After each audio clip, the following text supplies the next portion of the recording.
No, right now from New Zealand. Yeah, New Zealand first, and then Australia, and then all along. Very successful meeting. Very successful meeting. Very satisfied, and they were very kind of interested. Yeah, they are. They are. Because there's some issues there. Yeah, we are having very much so. Yes. Go slow. Don't gain. There are some technical aspects. So I think we will have some get some sorry, not supposed Okay, okay, yes. We have a panel. So who laid behalf of my ministry? Taji, and then we had our director. She said that she said, no, that is why I am here. Because he had to leave. And so I was asked to because it's a difficult time in Geneva, a lot of consultation. Definitely we will meet you there in Argentina. It will be a very good time. So, Yeah. all right, sir. Is Mr. Wang you will be coming obviously, but second half. Because yesterday night we did our dinner. So that time, that is was busy.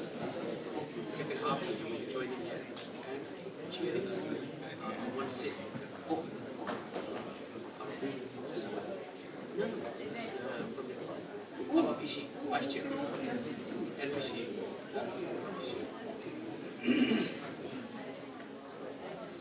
So who is from Geneva? No, I'm doing one. Yeah, I think yes, we will. It is by your own national. This is a bit matter of pleasure.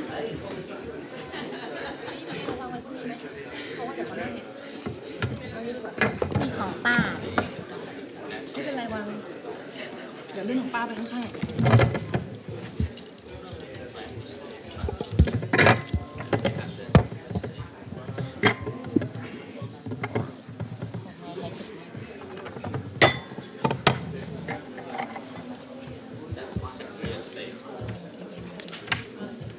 I'll move my stuff.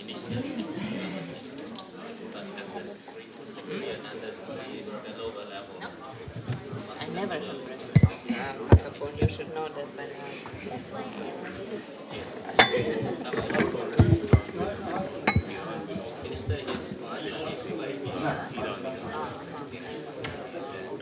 I suppose to get it.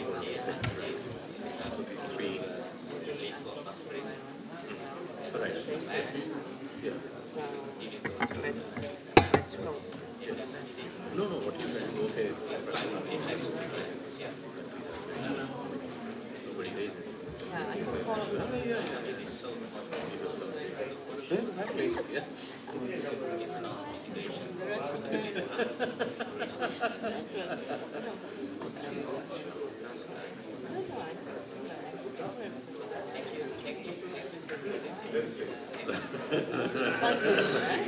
And so that was good. Should we start now?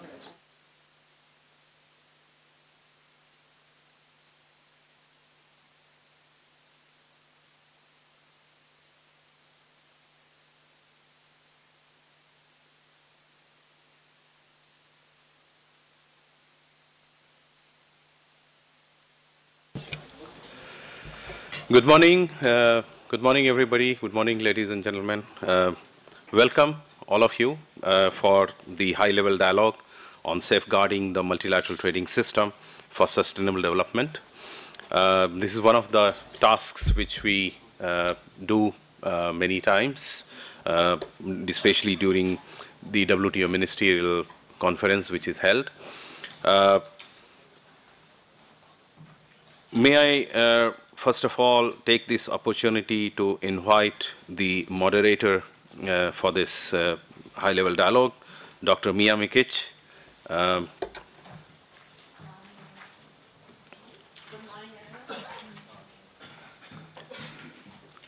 So Mia will moderate the session and will also introduce the panel. May I now, you have the scenario? Can you call them? Okay, may I request the panelists, His Excellency Mr. Sok Sofiek, Undersecretary of State, Ministry of Commerce in Cambodia, please, to the extreme left, sir.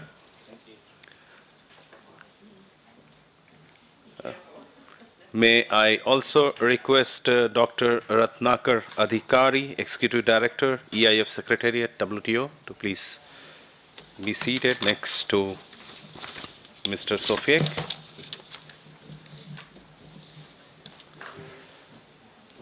May I request Mr. Chandra Kumar Ghimire, Secretary and EIF Focal Point from Ministry of Commerce, Nepal. Ratnakar bhai, you need to shift one.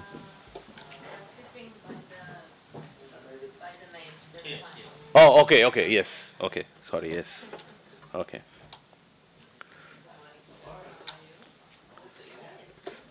Can I request Mr. Pierre Sauvé from World Bank?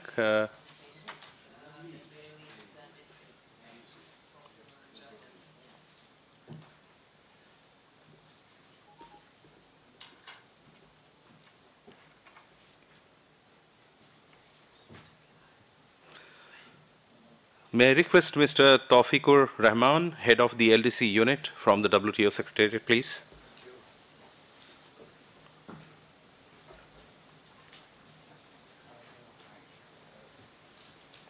And last but not the least, can I request Ms. Ranja Sengupta from Third World Network?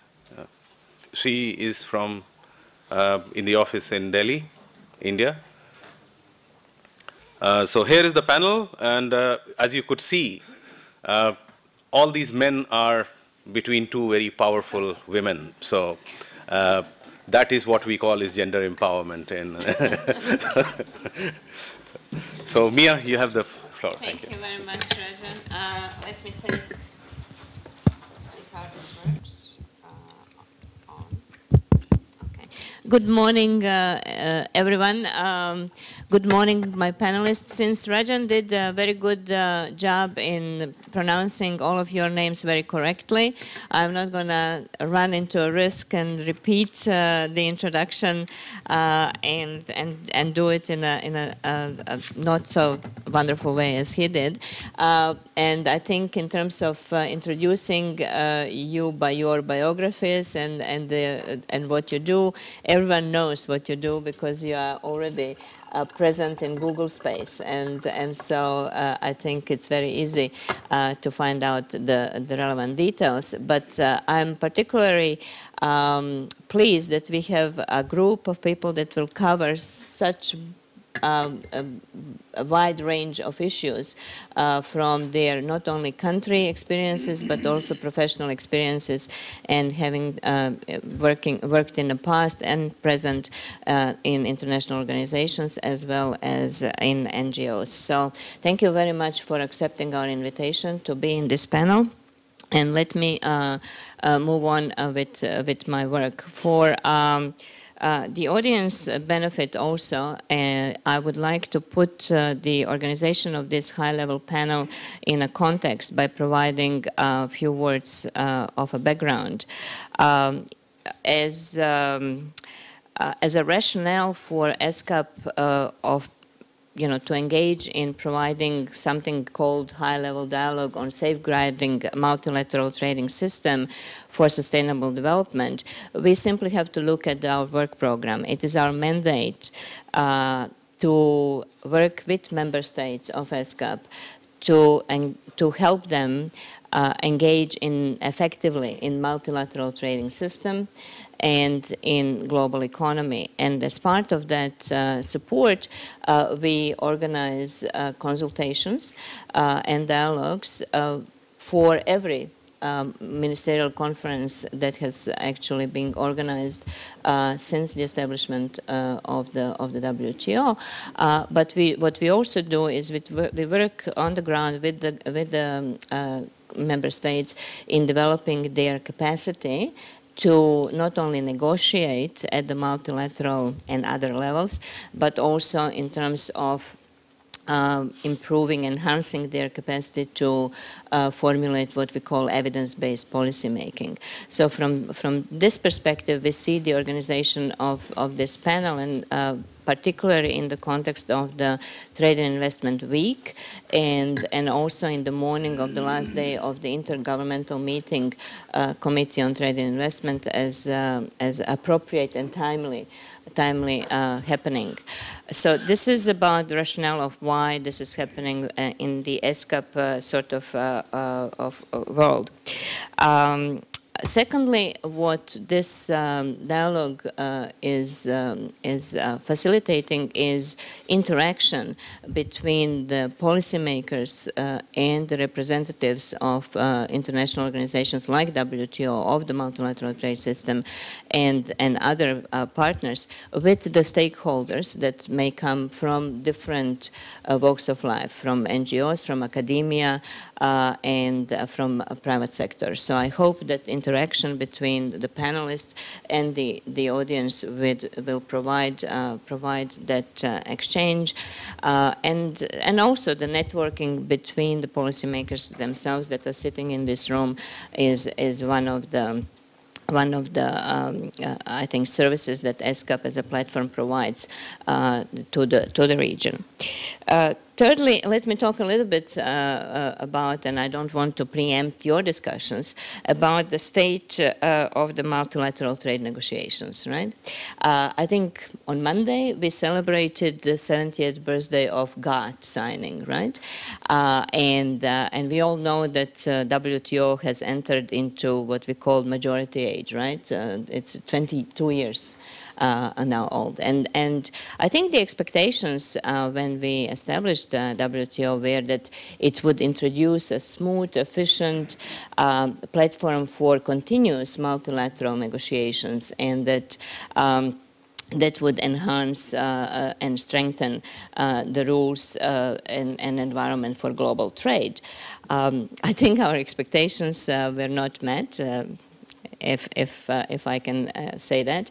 And what we are facing nowadays is really, and maybe people say that, maybe we will disagree with panelists having different view, but I think the general impression is that we are at a stalemate, and that particularly with respect to the Doha round, and then also more specifically with how the preparation for the ministerial conference are ongoing.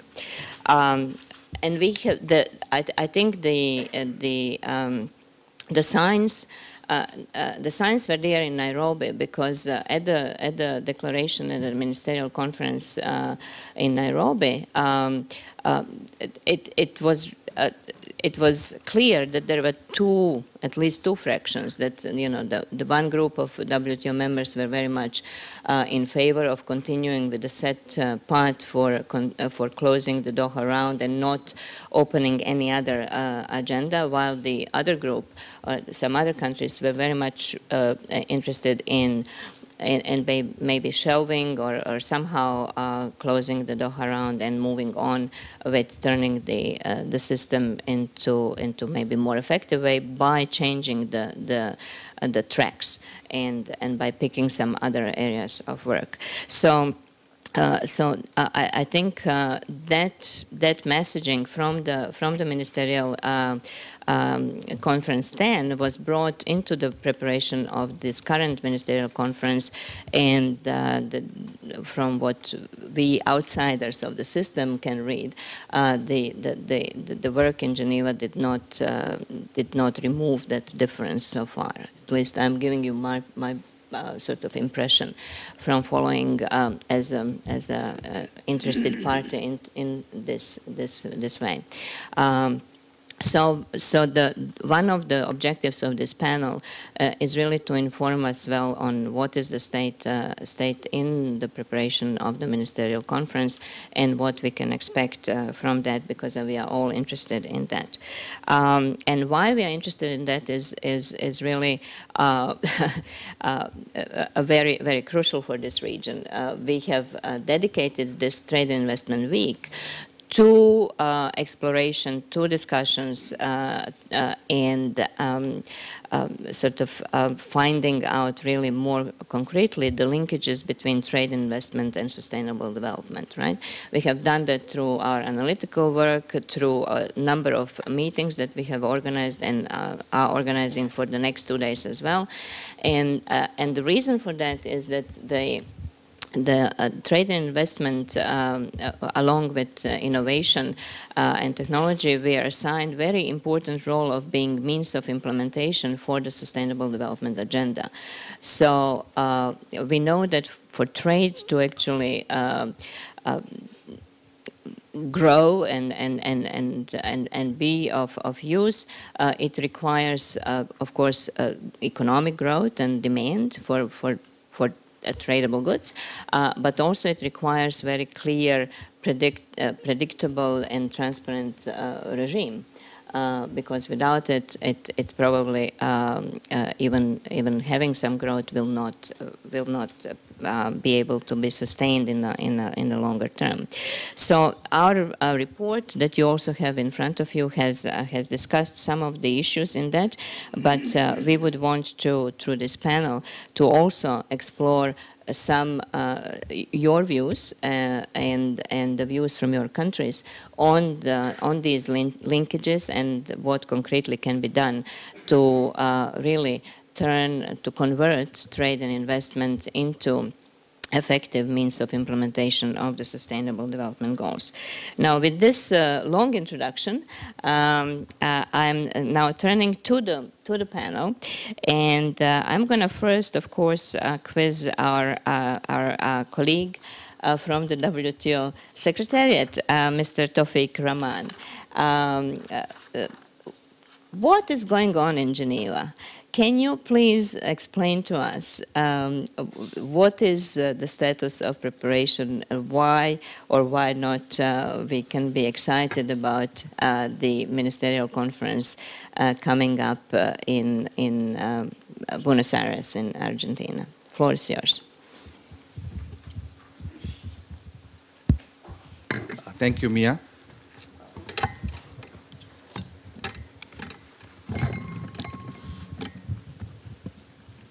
I think it's on the bottom. Is it working?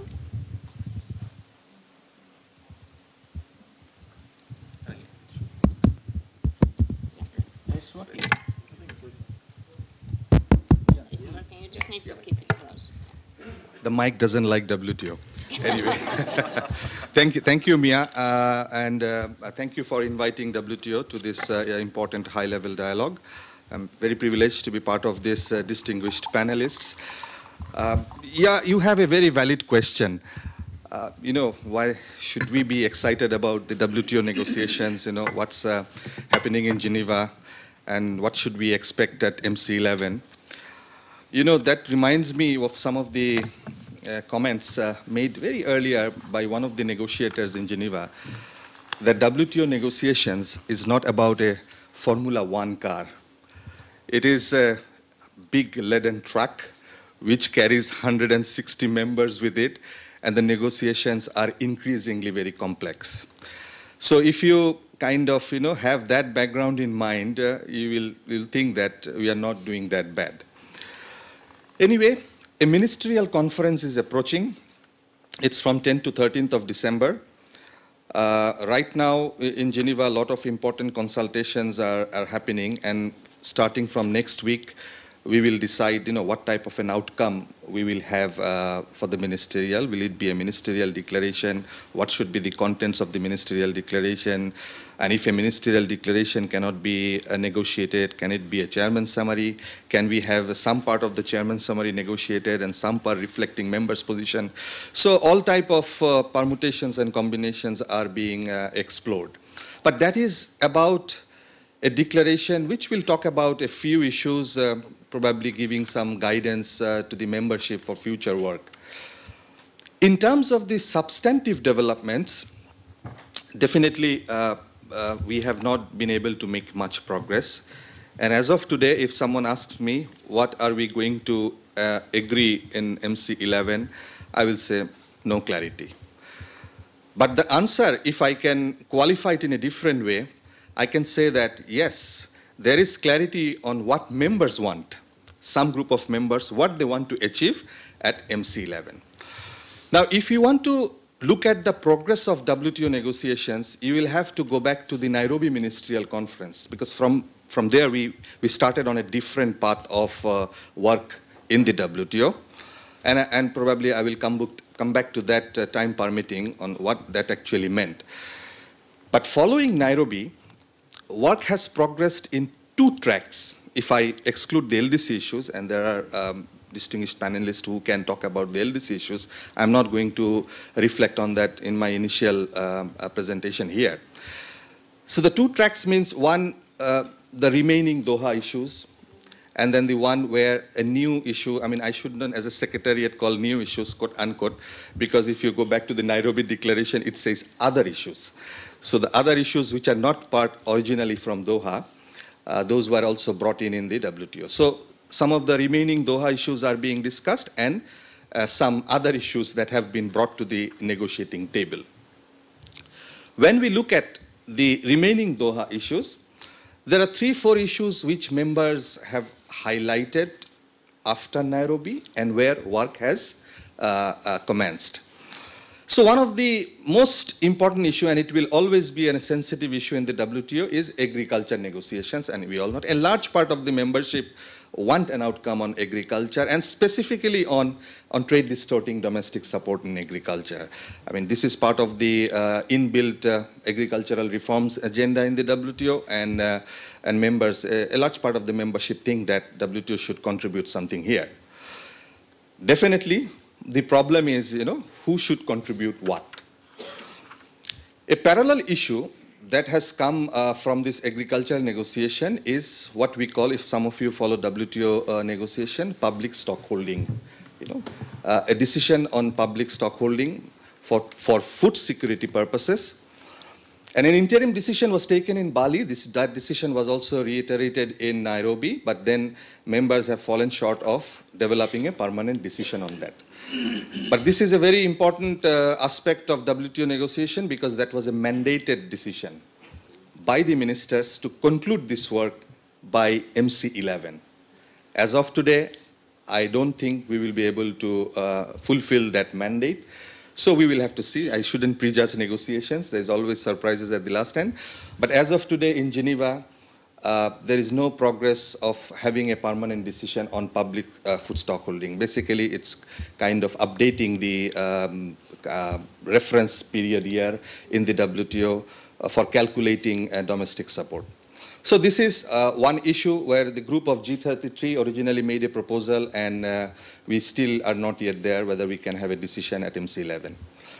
The second aspect is the overall domestic support negotiations, where, of course, developed and developing members are not agreeing to the right kind of a formula that should be adopted, and how can we reduce reduction commitments in domestic support. These are highly technical issues. We will not have time for that. But what I'm trying to say is that that is something, an area which is, the prospects are very slim for an outcome at MC11.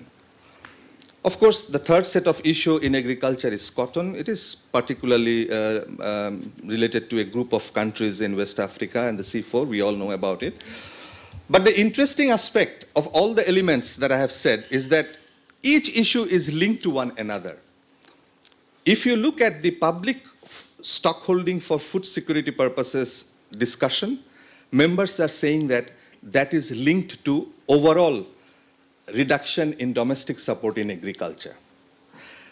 If you look at the cotton negotiations, then that cotton negotiation is also linked to the overall reduction in the domestic support. And then another issue where the Nairobi Ministerial Conference says adopted a decision without a timeline is this special safeguard mechanism for developing countries, that they will have a right to recourse to have a SSM safeguard. But then that is also linked to market access negotiations in agriculture. But if there is no market access, if there is no reduction, what is the rationale for increasing the tariff rate? So all these issues are linked, and without a progress in one area, there is unlikely to have an outcome in another area, and that is why all these issues are a bit in a stalemate at the moment. Anyway, as I said that, time is not yet kind of there to say that we will not have an outcome. We will see in next month what progress we can make. So that is agriculture, one of the important area of the WTO. Two other areas where members have prioritized following Nairobi to have an outcome. One is fisheries subsidies. You talked about sustainable development goals. It talks about disciplining, to have disciplines on fisheries subsidies to eliminate fisheries subsidies that contribute to overcapacity and overfishing. A lot of proposals have been made. There is a composite text. Text-based discussion has started. But still, I think, judging the WTO negotiations and the time it takes to come to a decision, probably we will not be there to have a full-fledged decision. But possibly could be some elements of fisheries subsidies could be adopted at Nairobi, and members are putting a lot of emphasis on this, that probably this is a candidate, where we can have some result. The third aspect, which sometimes, not many members follow that closely, but a group of members have also advanced the work, is the area called domestic regulation in services. And this is also an inbuilt mandate from General Agreement on Trade and Services, where members have committed to develop disciplines in the area of technical standards, in the area of qualification requirements. But again, there's stiff opposition from a group of countries. They do not think that it is the right time to negotiate domestic regulation in services. And probably they see that these proposals are going to constrain the ability of the governments to regulate service sector in their countries.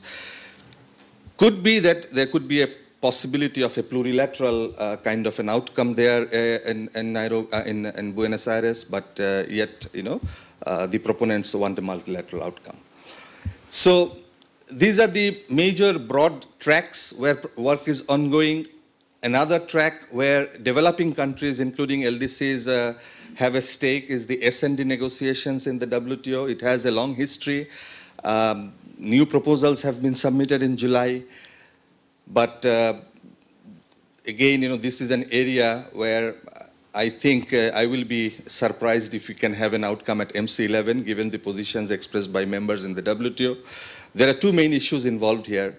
One is differentiation among developing countries, because developed members do not want to consider the same set of S&D for a large group of developing countries. So how do you address this differentiation? And the second set of issue involved is the nature of the carve-outs being proposed, because some of the proposals seek for open-ended, long transition periods, which members say that in these days, rather than integrating into the system, you are trying to disintegrate yourself from the system, so something that the developed countries would not be able to consider. So these are the broad tracks that I can think of at this moment. As I said, the LDC issues are also there, but we can come back to it when other panelists have a chance to talk. Thank you. Thank you very much, Mr. Rahman. I think the sales of antidepressants in Geneva must have gone up recently, right? After your report, it looks a very gloomy place. So I hope the surprises will spring up out of Argentinian sort of environment. Maybe dynamism from Latin America will help. But anyway, you have rightly said that one of the very important part of the current work is the LDC package, right? That was started in Bali, and that is remaining to be addressed. And so thank you for leaving it open, because that gives me opportunity to actually turn to our minister here, Sok, and from Cambodia, and I have to say that Cambodia is the coordinator of LDC group in the WTO. So one more reason to ask you, what do you see as an important outcome for the LDC countries? Possibly coming or being expected and not coming, and what are the consequences then from the MC11?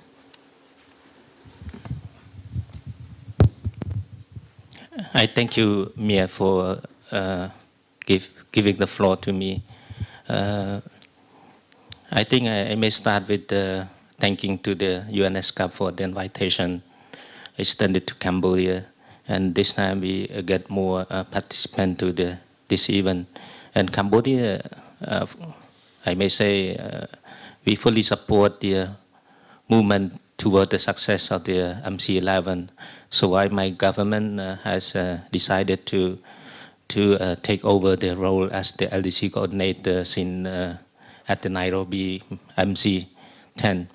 And subsequently, we also support the hosting several events to discuss issues related to the preparation for the MC11, including the recently meetings among the French-speaking company for Asia and the Pacific and Caribbean member country, just held on 17 last month in Siem Reap, and others also, we also sent several people to the Geneva just to help the coordinating our role with the LDC. And those has been made, even there is a little bit progress has been made, but like Tofik just mentioned about, there would be a heavy negotiation is going on at this moment, especially related to the S&D. And S&D, you may recall that in GATS 47, there is the major principle, especially at the Article 18, that bringing the principle for a non-reciprocity for the LDC and developing country who are facing difficulty in terms of integration its economy to the multilateral trading system. But since the Uruguay round, the S&D has been, the principle underwent the fundamental change due to some member also requested, developed member country also requested to have some type of S&D, like domestic support. Even it's distorted trade, but they still need it. So why LDC also have proposed several proposals. And so far, after the Uruguay round, it's about 145 proposals has been made, but only 3 major principles has been reached so far. And recently in July, the LDC groups, ACP and African group also made the proposal, and it's about 25 proposal. Those included the specific 10 proposal, including the issues just updated by Tofik on the major, the agreement on application of the SPS, the TBT, and also the TRIMS measure that we need some time to have some type of flexibility for promoting the inclusive and sustainable industrialization of the country. As you know, the LDC, like us, including, I may say, the Laos, PDR, the Myanmar, even we have giving some flexibility so far, but we need some more time, especially on the custom valuation and also the TRIMS and some other specific issues related to the reaching the goal number 9 of the SDG and so on. So especially we are facing difficulties in terms of technology transfer. We are facing difficulty on access to finance. We need some time to diversify the economy because like if you look at the major export of Cambodia or other LDC, only a few items has been, the export has been developed so far. And like Cambodia, the textile industry, only the major sector that we contribute to the international trade. But we need to diversify it to some other sectors like light manufacturing industry, food processing industry, and some other assembling industry, and so on and so forth. This will need some time and flexibility. And the request has been made so far to the WTO and then circulated on the specific issues. I don't have time to go to the specific issues, but it's reasonable for the LDC to have some flexibility. And we have some type of good practice in the region. For example, within the ASEAN and ASEAN +1 FTA, we always gave the flexibility, and then we can reach the final goal set by the mega regional or regional FTA. For example, like ASEAN, they give us flexibility about 7 years or 8 years to reduce all the tariff to 0%. Since other 6 member countries, original member country, they have reduced the tariff rate to 0% by 2010. So 8 years later, we can move along with this, but we need some time. So the flexibility is the must for the LDC. And in different agreement, we need some flexibility. And another important issues like the duty-free, quota-free, that the mandate given in the Hong Kong Ministerial Conference, but the implementation is somewhere not so certain. Some member country, they gave us the 90%, 97% of the duty-free, quota-free of the total tariff line, but at the same time, they also not do any reform or relax on rural origin. So why the export cannot be done easily for the LDC. This can be compared to what have been done by the EU, like EBA that given in 2001. And only a few member countries have benefited from the EBA. So why we make some proposal to the EU to amend the rural origin and get more flexibility in terms of regional accumulation, in terms of the threshold for the local content and so on and so forth. So why in 2011 the rule has been changed and then we benefited a lot. You can go to see the statistic, the contribution from the LDC to the international trade is getting more and more since the revise of the rural origin. So this is a kind of key to the LDC that encourage the LDC to engage more to the multilateral trading system.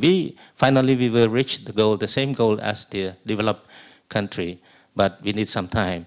And back to the services waiver, I think only a few member countries they are facing difficulties. Cambodia only a few sectors, but so far we have made very wide range of the commitment. It's about 100 subsectors has been opened up by the Cambodia. Since even domestic regulation is not in place yet, but we are working on it. And then up to now, we almost come up with a very comprehensive offers in terms of services. But since there is the proposal on transferring the from the positive list to the negative list, so LDC needs some more assistance to work on that. It's not a matter of not want to move forward, but the matter of difficulties, capacity in terms of human resource, legal framework in terms of institutional capacity and so on and so forth. This is a kind of willingness, but difficulties also come along. And even, you know, on the LDC implementation to the agreement, like since the negotiation of Cambodia for the sessions in 2000 up to 2003, even the guideline for the session of LDC adopted in 2002, but Cambodia take full commitment. Like you can see the tariff schedule, we bind all the tariff lines. We committed not to subsidize in terms of in the agriculture sector. Even we know that in the future we have to do it, but we try to make whatever LDC can do. So come back to the what we expect about the MC11. I think it's a little bit hard, like Tofik just explained about. Since we proposed the S&D, special and differential treatment, some major member countries, they try to separate among the developing countries. The more advanced developing country, the weak developing country, the low, I mean the low, slow developing country, and also some member country like the people used to call the major elephants of the multilateral trading system. They said even the proposal made by the LDC, they will not accept it. So this is a kind of obstacle that I don't think we can reach anything, but the hope is still there.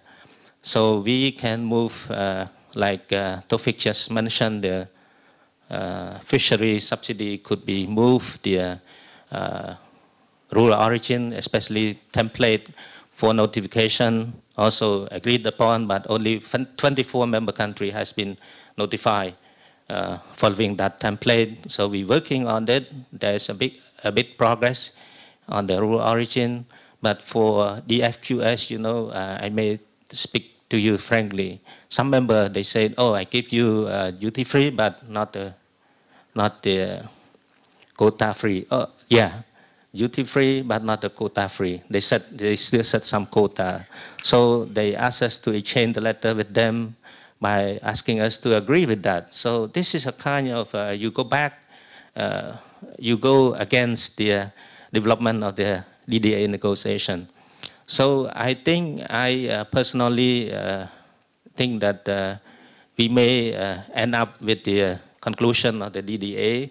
Then we have to rethink about the new agenda or package, that we have to do the stock taking from the regional movement, because some countries, they express concern over the multilateral trading system. They go to regional, mega regional FTAs, then they make even more and beyond the WTO. So even they can make it, why don't they make it under the WTO? So this is a kind of question that we have to ask, and then we may conduct a study on how to transfer that to the multilateral trading system to safeguard our system. And I think at least we have to agree at the MC11 on the specific issues. And for the new package, I think we have to mix up even the old issues that under the DDA, we have to carry it forward to the new agenda, and also we mix up with the new issues proposed by the developed country. And then we will see how we can move with that new development agenda. I thank you very much. Thank you. Thank you, Your Excellency, Sok, for this detailed answer.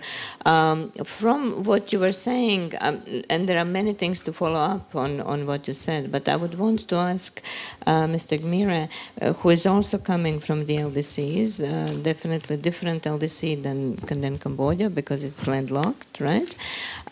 To perhaps, from the perspective of landlocked LDC to look into what prospects of you expect from MC11, and maybe to look into these issues of whether special and differential treatment is to be approached from the perspective of giving the same rules, but only giving a more time with the assistance to implement, or excluding LDCs from the same rulemaking and creating some special rules for them, or not giving them any rules.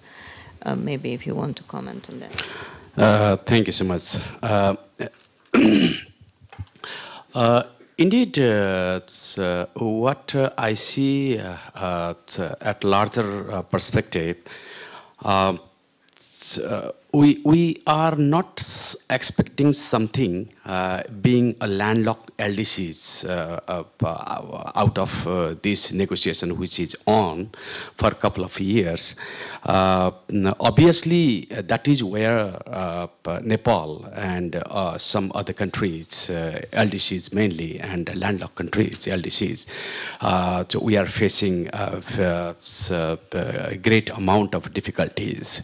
But when it comes the Doha round and followed by the latest developments, what's happening with us last couple of years, that is a little bit different than the issue a landlocked country has been facing. Meaning that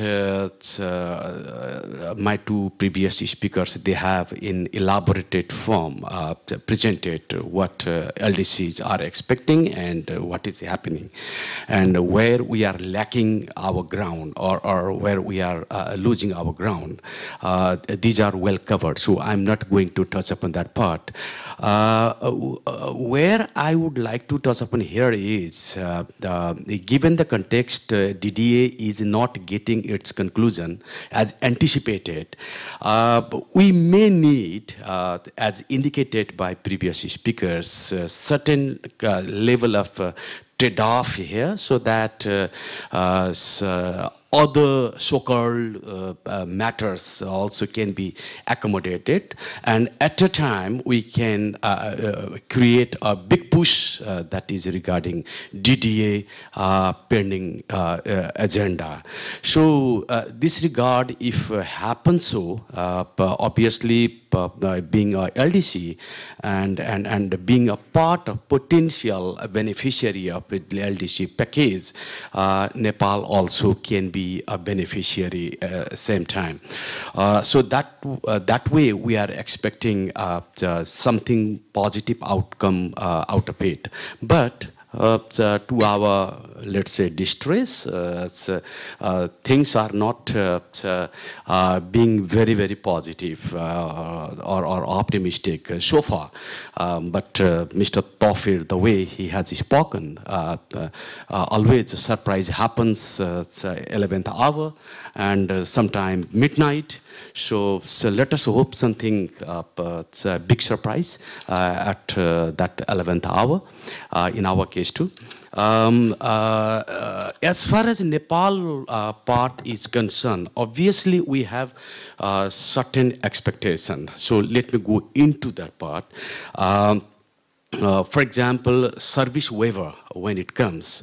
That case, notifications, some 20 countries after Nairobi, they have submitted, they are part of submissions. But still, what we observe so far is certain things are lacking, like it's being a kind of a formality, fulfillment of formalities, whereas it is not really being able to create a space so that countries like ours can get benefit out of it. So that is what happening. So formality, if we are just making it just for sake of formality, this is not again going to pay off, definitely. So that way, this is what happening. And also, the countries who have submitted their part of notification, they have looked at the things only from their own angle, not from the angle of rest of the countries, including LDCs. So meaning that there are also many technicalities or technical holes or loopholes, let's say, where a country can play smart way. So things are happening that way, meaning that that is happening not very optimistic way. When it comes DFQF, obviously, it's, as everywhere, it is well quoted, everything but arms, and up to 97%. But when we look at the practices, what's happening, again, even within ourselves, LDCs, I'm saying this time, we also, some extent, divided. Certain countries are in favor of something else, and other countries are in favor of something. It may be because of AOGA or AGOA or some other certain things or certain benefits, what is out over there in their hand. So this case, obviously, I'm happy to note here Nepal, Bangladesh, Cambodia, Laos. More or less, we have similar views and opinion regarding this issue. So hope we will move on further with all possible vigor to create pressure to other side of the partners or negotiating partners. And when it comes preferential ROO, rule of origin, here, sometimes I feel puzzled myself. Why? Yes, we have accepted this 75% of provision. But still, I had checked data, what LDCs or what countries they have got, what level of fulfillment of that provision. It varies from country to country still. So there also, we are not making it out in our day-to-day practices, that provision itself. And also, we have fulfilled that 75%. What has happened, the country who is the implementing country, they have given it such a way the other party, I mean recipient side, they are not being able to get fruits out of it. So there are also some tricky ways. So I'm just indicating the things. I'm not explicitly saying who is doing what, but things are happening such a way.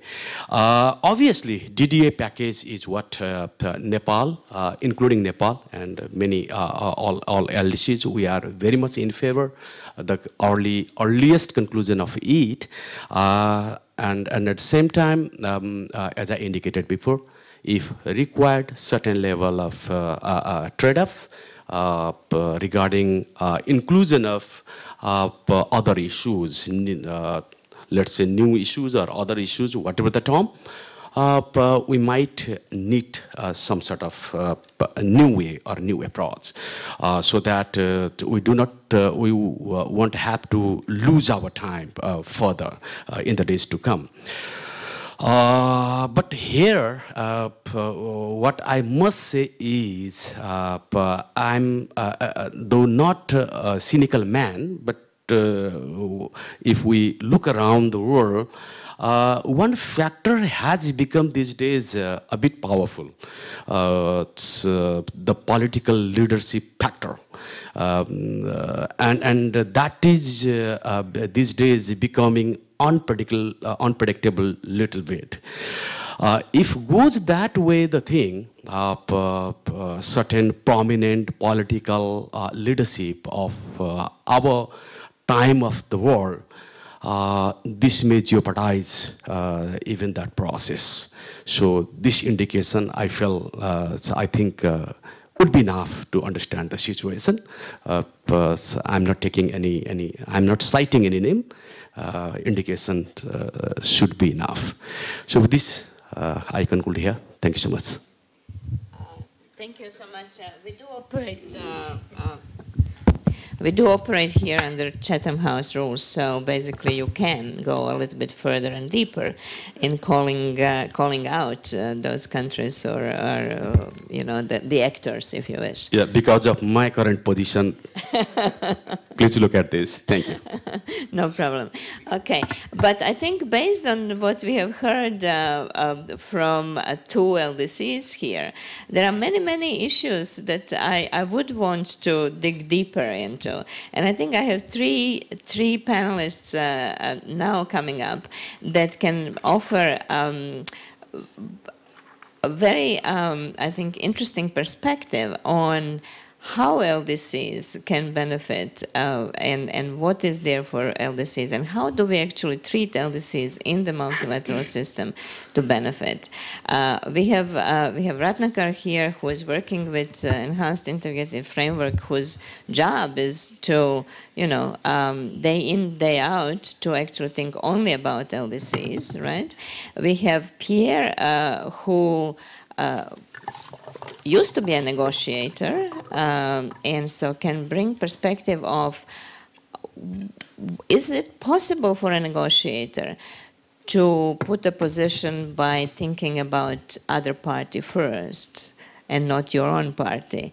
And how do you bridge the sentiment of having to actually afford as SDT and still meet the expectations on what you need to do for your own sort of stakeholders, right?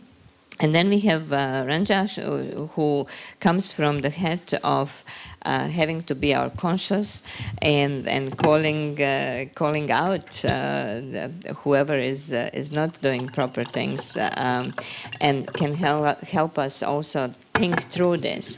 So let me go one by one and ask you your perspectives, and of course don't be limited with what I indicated, and bring out even further elements in this. But I want you to really reflect on what we have gotten from Bali and Nairobi for the LDCs, where we are now, taking into account also where the current situation in the global economy and the aspects that we have that were hinted also by Mr. Sok here, that we often have situations where member countries are willing to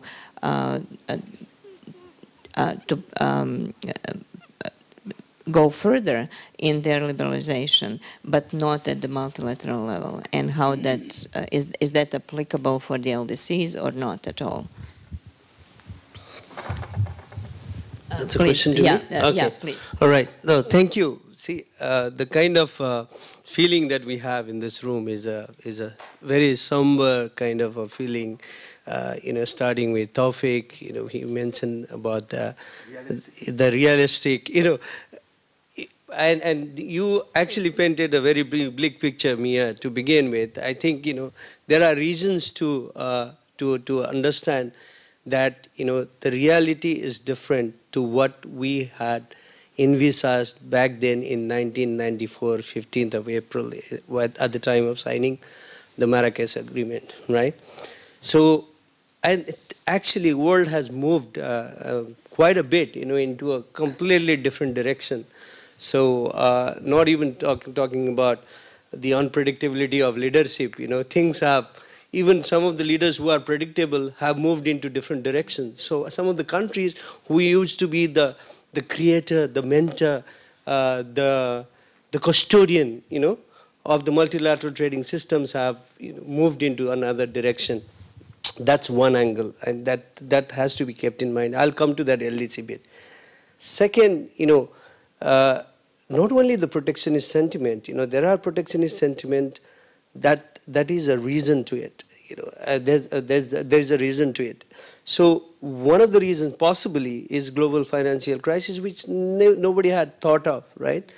So even when the Doha Development Agenda was approved in 2001 against a backdrop of a particular international event, that shook the global community, and then the need for really strengthening the multilateral forces in order to counter some, terrorism at that time, immediately happening in the aftermath of 9/11, is something that we have to go back to. And the Doha package itself is a compromise document, right? So let's look at it, that way, because when the Doha package was agreed, now we are talking about, what is happening to Doha and why things are not moving in the right direction.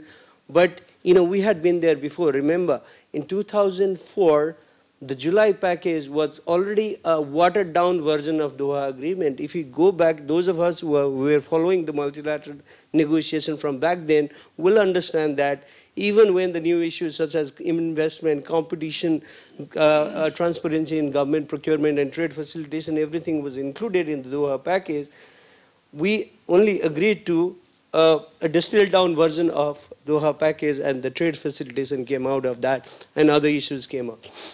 So in that sense, the pragmatism, aspect that needs to be highlighted here, and then that demands that, we be a bit, practical in terms of, what can be possibly delivered. So that's the background, I wanted to set out before dealing with other issues that you have raised, right? In relation to LDCs, of course, we are talking about integrating LDCs into the multilateral trading system, and this has been going on for quite some time, right? And there have been various efforts that have been made. And initially, we thought that market access was the major problem. Then we realized that, that is just, peeling off an apple, that the analogy that we use, every time. But, we realized that what is market access? Is it about duty-free concession? Not necessarily. It is about rules of origin, it's about other formalities, it is about, other kinds of restrictions. And then we moved on from there. Then also the services waiver, that's also a kind of concession that we thought would help LDCs better integrate into the services, global services economy, which is booming actually, right? And that also did not happen, right? So now then we are talking about other things. Inclusion of standard and development treatment principle in the WTO is not new, actually. I mean, this has been happening since 1979, or even before that, when the trade and development text was introduced, back in 1964. But then the standard and development principles should not be limited to grace period. It should not be limited to technical assistance, and this is what seemed to be happening. Even when we talk about technical assistance, what is really happening is that we've included the element of technical assistance in the Sustainable Development Goal as well. The goal 8, actually, the target A talks about enhanced technical assistance and aid for trade to developing countries, precisely to take advantage of these trade opportunities that have been created through various rounds of negotiation. But in there also, it's not happening. I mean, if we really talk about the share of ODA that need to go to LDCs agreed during Addis Ababa Action Agenda, 0.15 to 0.2, even that is not happening, right? So therefore, now we realize that the problem of market access is still a problem. I mean, the problem, it remains a problem in relation to various other measures than tariff. But then major problem lies with supply capacity, right? Even when the market access is provided, the rules of origin itself is a classical problem of supply capacity, and a standard, another barrier that we talk about, oftentimes in relation to agriculture, products in particular being exported from LDCs, that's also the problem of supply capacity, right? Supply side constraint. And then when we talk about the problem of trade facilitation, to some extent, at least up to the border, that's a problem of supply side constraint as well. And beyond the border is different, right? So how do we sort of, resolve these problems? One of the ways through which we resolve this problem is by providing adequate resources, by supplying adequate resources to LDCs so that they are not only able to implement the commitment that they have made at the multilateral level, but also take advantage of the opportunity. I think that should be the goal that we should pursue in line with sustainable development goals, right? But in relation to Buenos Aires, what I feel is that there could be potentially 3 different outcomes, that I can foresee. And now that you have mentioned Chatham House rule applies, I'm more than comforted because I was going to, preface my remark by saying that this is my personal, sort of, opinion. So one is, of course, definitely fisheries subsidies, and particularly the illegal and unreported, unregulated subsidies being the number one, that might sort of come out in a solid form. But then there could be, other subsidies negatively affecting overfish stocks. That is another possibility, and some SNDT principle within the fisheries itself. And that SNDT principle would also include, possibly include some provision on, providing technical assistance to LDCs to take advantage of the opportunities and to manage the entire process, right? And who knows, surprises can be there, in the form of some kind of LDC package, the contours of which are still unknown. Then a post-Buenos Aires work program. And this in itself, cannot be considered as a complete failure and no reason for antidepressant medicine sale to increase in Geneva, as it is actually sold, massively in Geneva, given the weather, right? So, and given the reality that Taufik mentioned in the beginning that it's a tractor, literally, and tractor that has to really ply on a muddy road, right? And if those things are sort of are going to happen, then we don't have to be disappointed. What LDCs need to ensure, and this is something that I would like to be more explicit on, is to include some of their agenda in the post.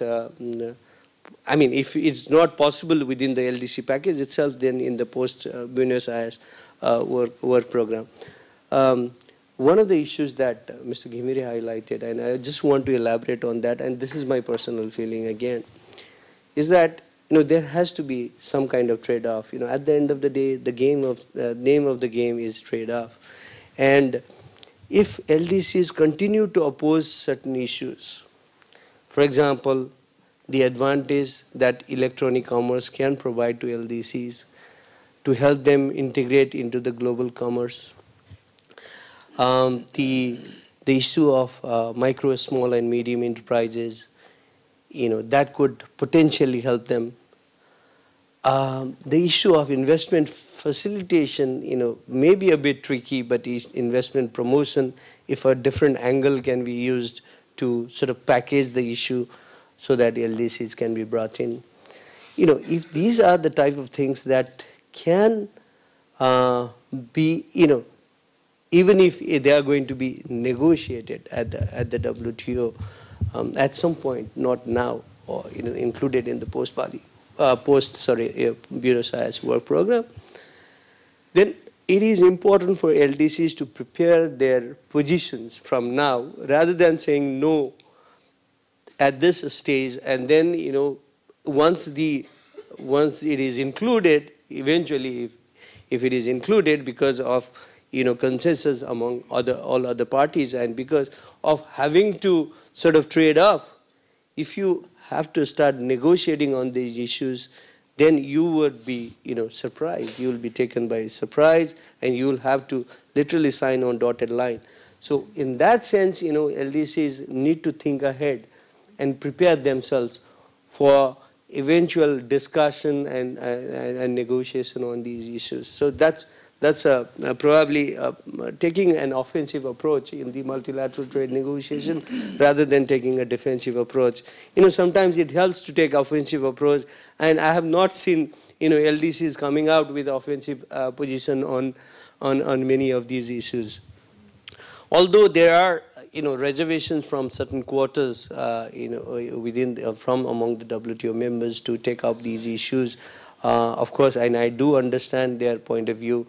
But at the same time, if you are going to trade off, on certain issues, do a trade-off on certain issues, what are you going to eventually trade off? You have to be absolutely clear about that. The final point on the plurilateral and bilateral, and that's actually a very important point that you raised. If I have time, I'll deal with that right away, or if you want me to come to the second round, I can do that as well. Because the time allocated was 7 minutes, and I have exhausted that. Okay. Maybe we can come back to the sure. Definitely. Thank you very much. Yeah. Okay. Thank you. Sorry, this is. I keep. Okay. Thank you very much, Ratnakar. I think this was very useful, and I appreciate your comments. And yes, whether from personal perspective or institutional ones, they are right on a dot here that we wanted to hear. Pierre, what do you think about these issues? Nothing. Thank God for Chatham House rules. No, be careful with that. We have that. Then it's not Chatham House rules. I know, I was joking. You're joking? No. No, I take back what I just mentioned. Huh? Wow. No, you said it's a personal capacity. Are we webcast? Oh, yeah. Sorry. We are webcast, so let me pass the floor to my ninth minute.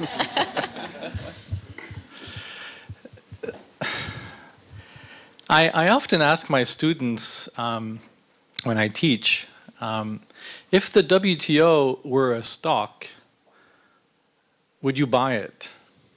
If it were a stock on a stock market, would you buy it?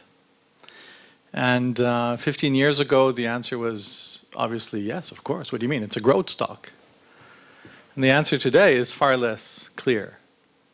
In the pantheon of global institutions that have the same acronym, there's the World Trade Organization that used to be supreme, followed by the World Tourism Organization, cute but not as important, and then the World Toilet Organization, number 3, but very important actually, if you think about the importance of sanitation services to development. And I'm not sure which of the 3 now would be ranked number 1 in terms of importance to global welfare. So I think we should not kid ourselves. The WTO is in trouble.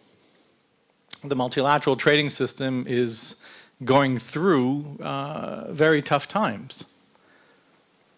One member seems intent on literally asphyxiating the organization's dispute settlement function, which has been, until recently, perhaps the most wonderfully performing anchor of the trading system, that which gave it the greatest amount of political legitimacy.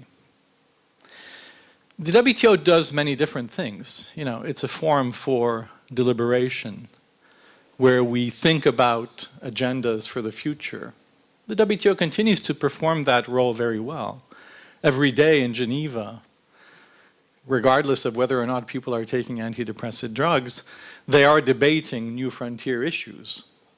Electronic commerce, digital trade, SMEs, investment facilitation, trade and gender, you name it. There are many, many dialogues going on. So there's an appetite because there's a recognition that governance of trade has to evolve if the trading system is to continue to supply the governance public goods that are expected of it. The difficulty is not so much identifying where we should be going. The difficulty is actually agreeing on going there together and to agreeing on the modalities of that togetherness, recognizing that the world we live in is a world of extreme diversity. And the membership of the WTO has become very diverse over time. And a WTO with 164 members is a very difficult place to manage on the basis of consensus, explicit consensus.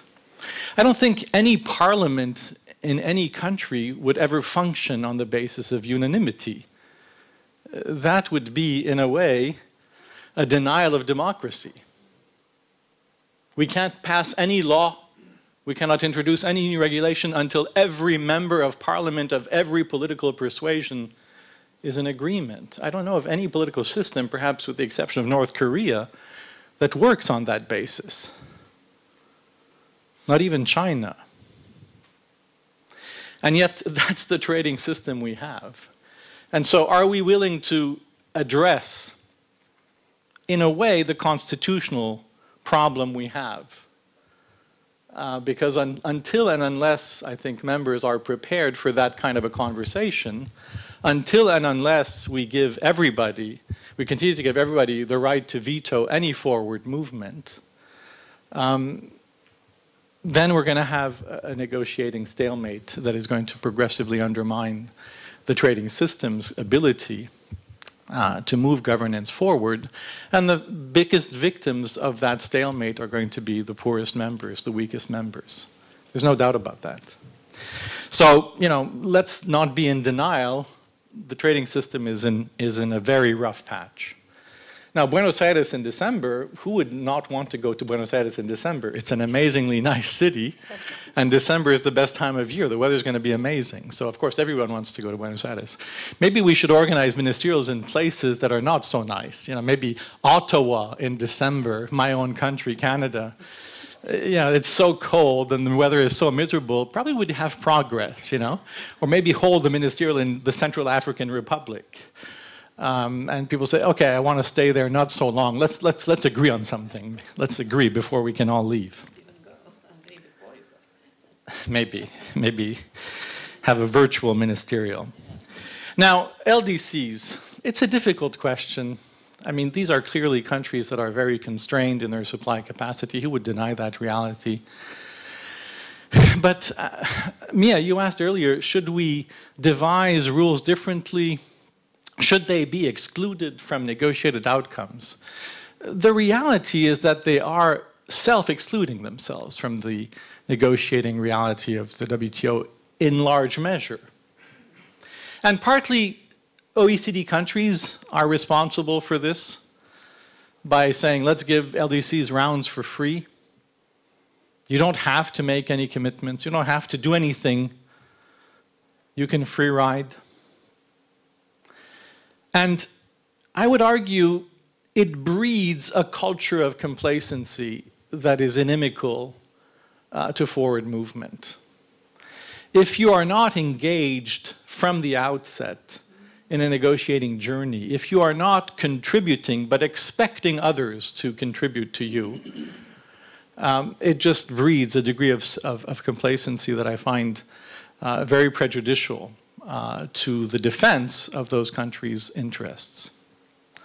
It also results in the outsourcing of LDC positions to different groups, NGOs, think tanks, and so on, that may not always honestly have the best interests of LDCs in mind. They are driven by their own reading of what should be the priorities.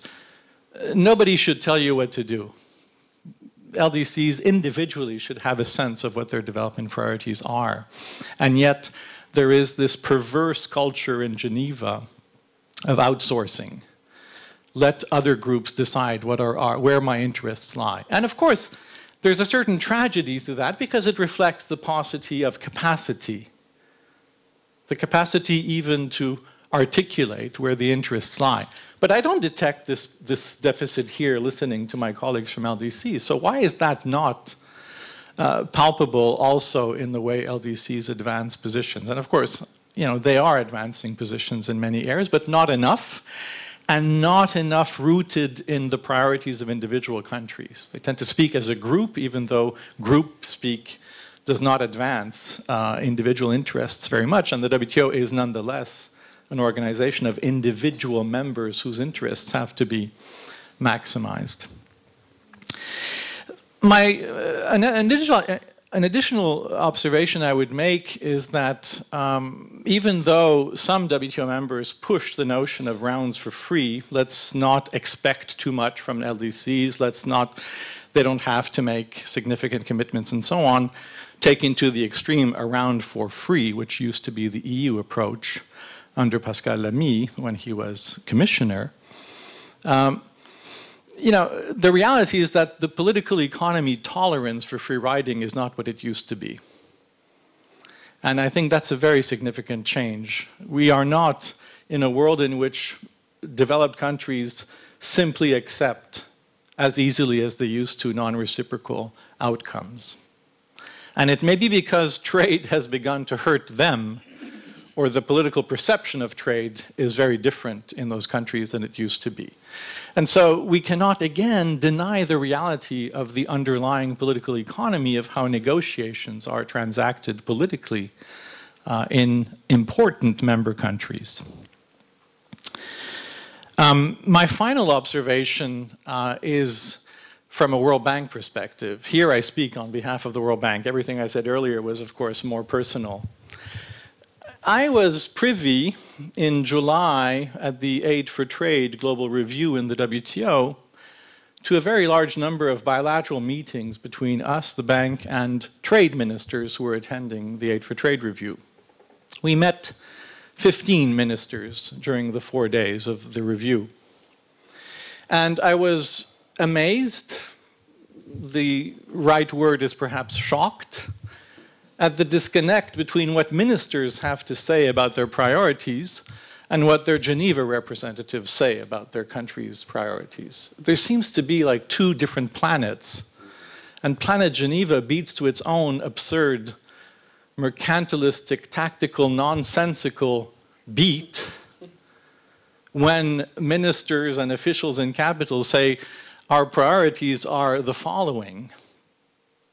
And I don't understand how that disconnect operates. It doesn't operate in OECD countries.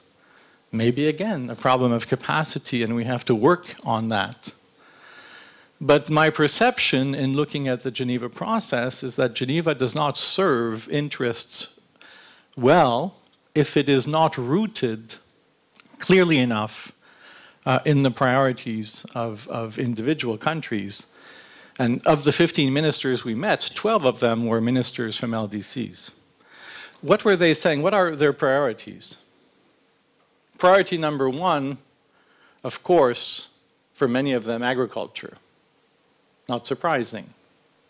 And so I agree with my colleague from the WTO. Progress on agriculture is going to be indispensable to unblocking the WTO stalemate.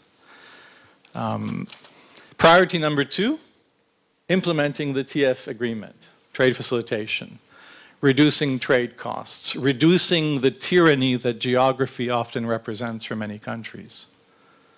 So a very keen appreciation of the need for connectivity. Now, you cannot be connected if you're not committed. You cannot be connected if you're doing nothing concretely to connect yourself to the world economy. You cannot connect durably if you are not actually facing the obligation of implementing commitments and honoring those commitments. Again, you're not well served by always being given a free ride. And then priority number three, digital trade. Of course, especially in LDCs, and especially in LDCs that have horrible geography, especially for landlocked LDCs. because the digital revolution allows you to basically overcome very severe constraints of location, time, distance, and so on. Not completely, but to a great degree, because distance in the digital realm can be zero, essentially. And then you say, well, yes, Minister, yes, we are helping you. And the World Bank, of course, in all of those countries has very active technical assistance programs addressing the supply bottlenecks, making diagnostic studies of what is lacking in terms of infrastructure, hardware and software of institutions and governance and so on. But then that world is not reflected at all in Geneva conversations. The most adamant opponents of pursuing e-commerce or digital trade discussions in the WTO is the African group, a majority of whose members are LDCs. And again, the African group is very adamantly opposed to discussions on domestic regulation in services, arguing that it is somehow an assault on the regulatory state. Nothing could be more absurd. I mean, yeah, it's not as if trade negotiators from OECD countries wake up in the morning and say, how much more policy space from developing countries can we reduce today? Can we take away from them? Regulation is not a right, it's a sovereign duty. We live in a world in which markets fail to deliver on optimal outcomes all the time. Regulation is a necessity, otherwise we live in a jungle. And the discussions on domestic regulation are aimed precisely at making sure that when governments regulate, they regulate in a manner that is proportionate, that is transparent, that is informed by good practices, not in ways that deprive them of the ability to correct market failures. And yet we still have that very negative ideology that permeates the approach of a lot of members to these discussions. And until and unless we move away from that very negative way of looking at international cooperation, we're never going to move forward. So is this depressing enough? Yeah. But sometimes we have to go low to come back. And it helps from time to use mirrors, to look at oneself in the mirror and say, oh my God, oh my God. And we may have reached an oh my God moment. We're getting close to an oh my God moment in the WTO. And I think we should perhaps reflect on the opportunity costs of not having a multilateral system and who would be the prime victims of that. We're dangerously close to that outcome, and Buenos Aires is an opportune moment to perhaps commence a conversation on constitutional reforms that might help us to move forward. And the move forward perhaps is the second phase of the discussion, no? So I'll hold back on what my recipe for moving forward will consist of. Thank you.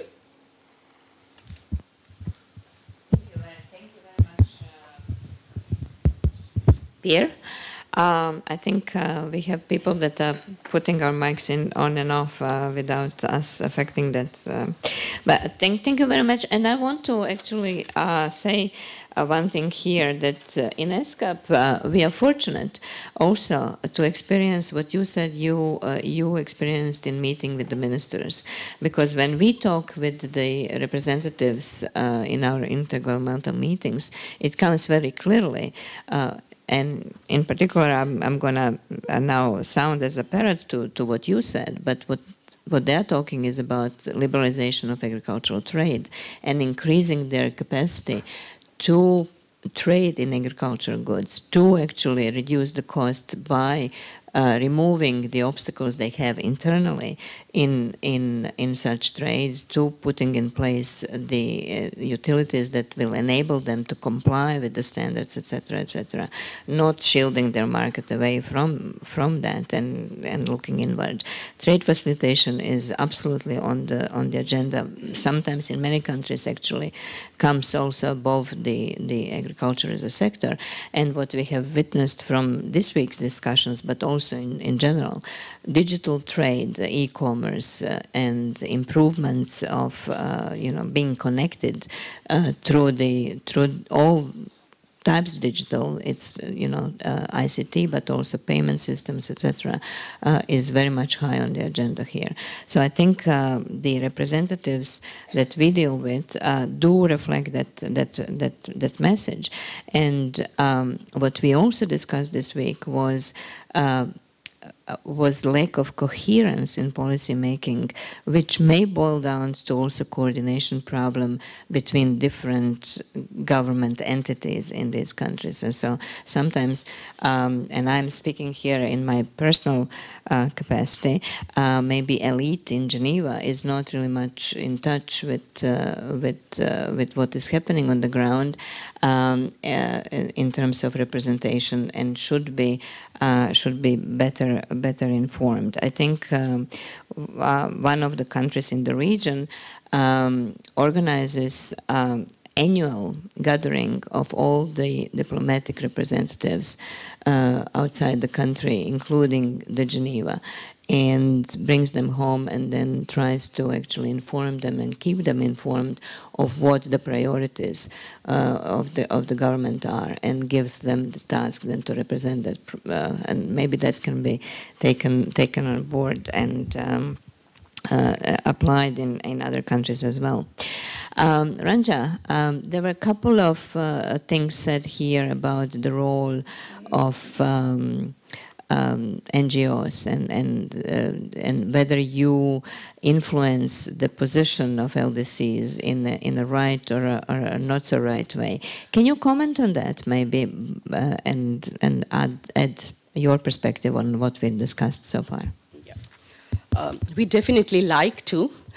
We don't always succeed. But I think the way all agencies work with LDCs and kind of give their perspective, so that LDCs are also open to different perspectives, and they can therefore based on the different inputs that they receive, they can actually develop their own position on the issue. I think like other agencies do, NGOs definitely try to, and NGOs based in LDCs, I know many of them engage on trade issues, and we also try to.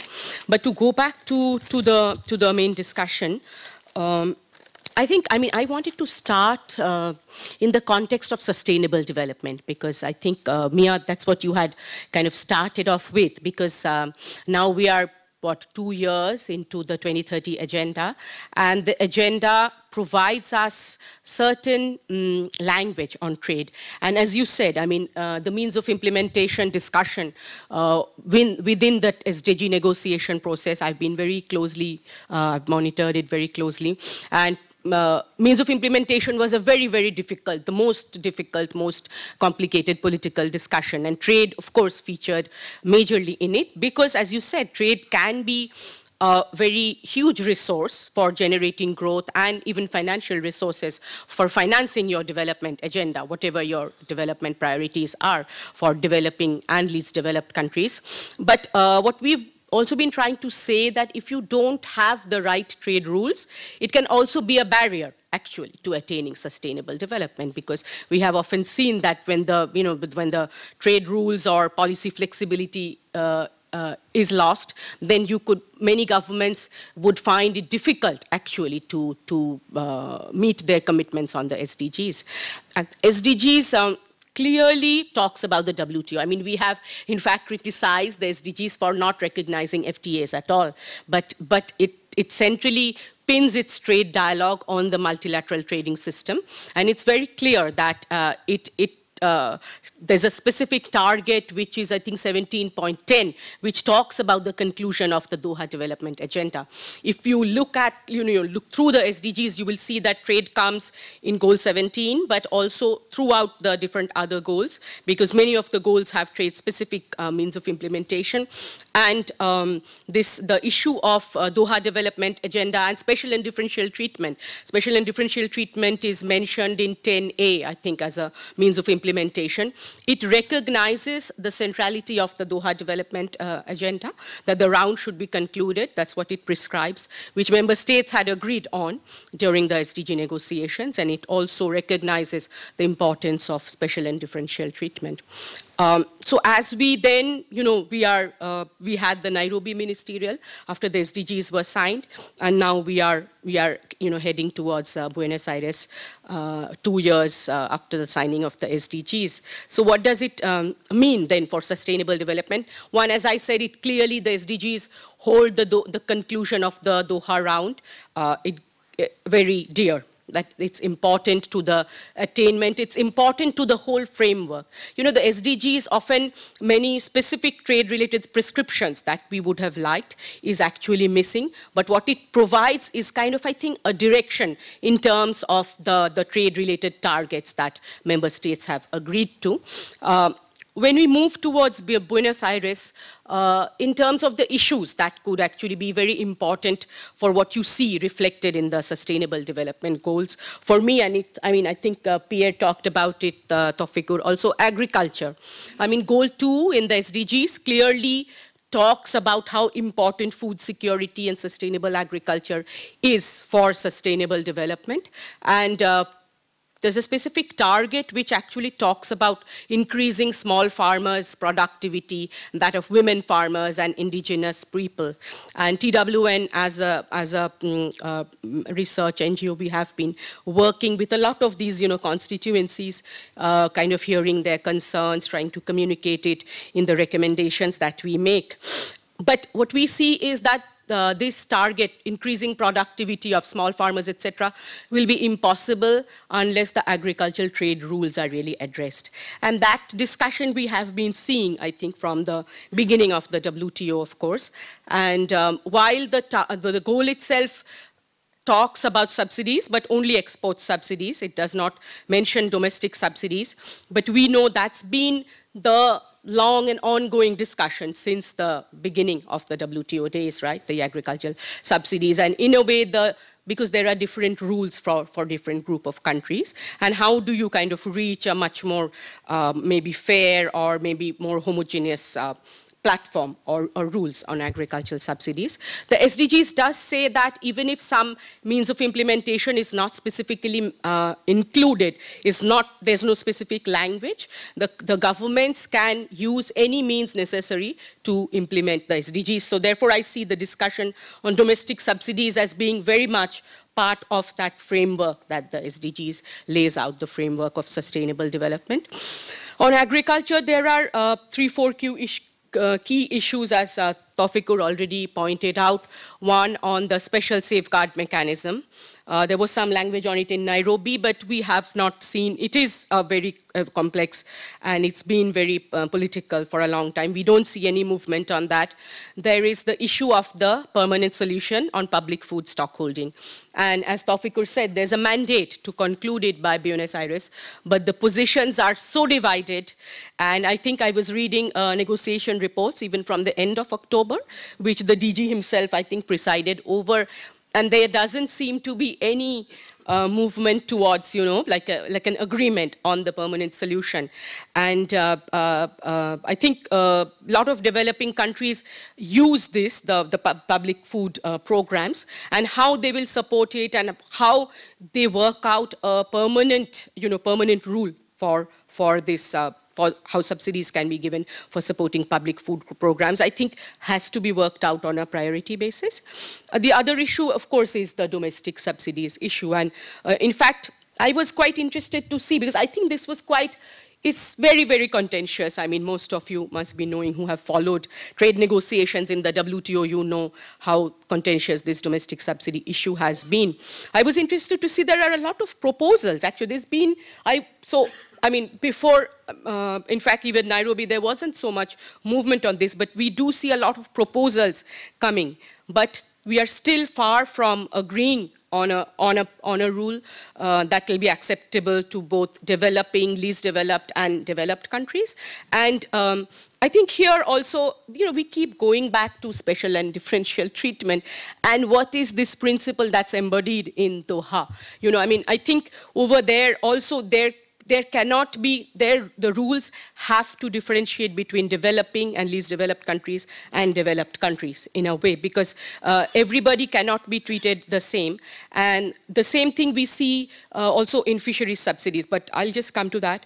But I think in agriculture, if we have to meet SDG 2 and really, increase productivity of small farmers, it is very important to enable them to continue to produce. I mean, I think we are seeing major agrarian crisis in my country, across the developing world, and we really, I think, and both developed and developing countries and least developed countries really need to sit down together. And I think a lot of it is, of course, they would like to export, they would like their capacity built, they would like to, access and reach the standards to which will, at which they can supply to international markets. But I think the subsidies create some anomalies which really need to be addressed. And I think it's gone on for so long that, I mean, I do not see it happening before MC11, but I think it's a discussion that really needs to get serious attention. And just quickly on the fisheries subsidies issue, again, I mean, I think it's a very important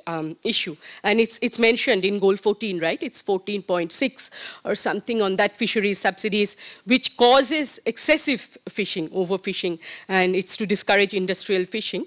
I think this is one issue which really could see maybe a conclusion in Buenos Aires.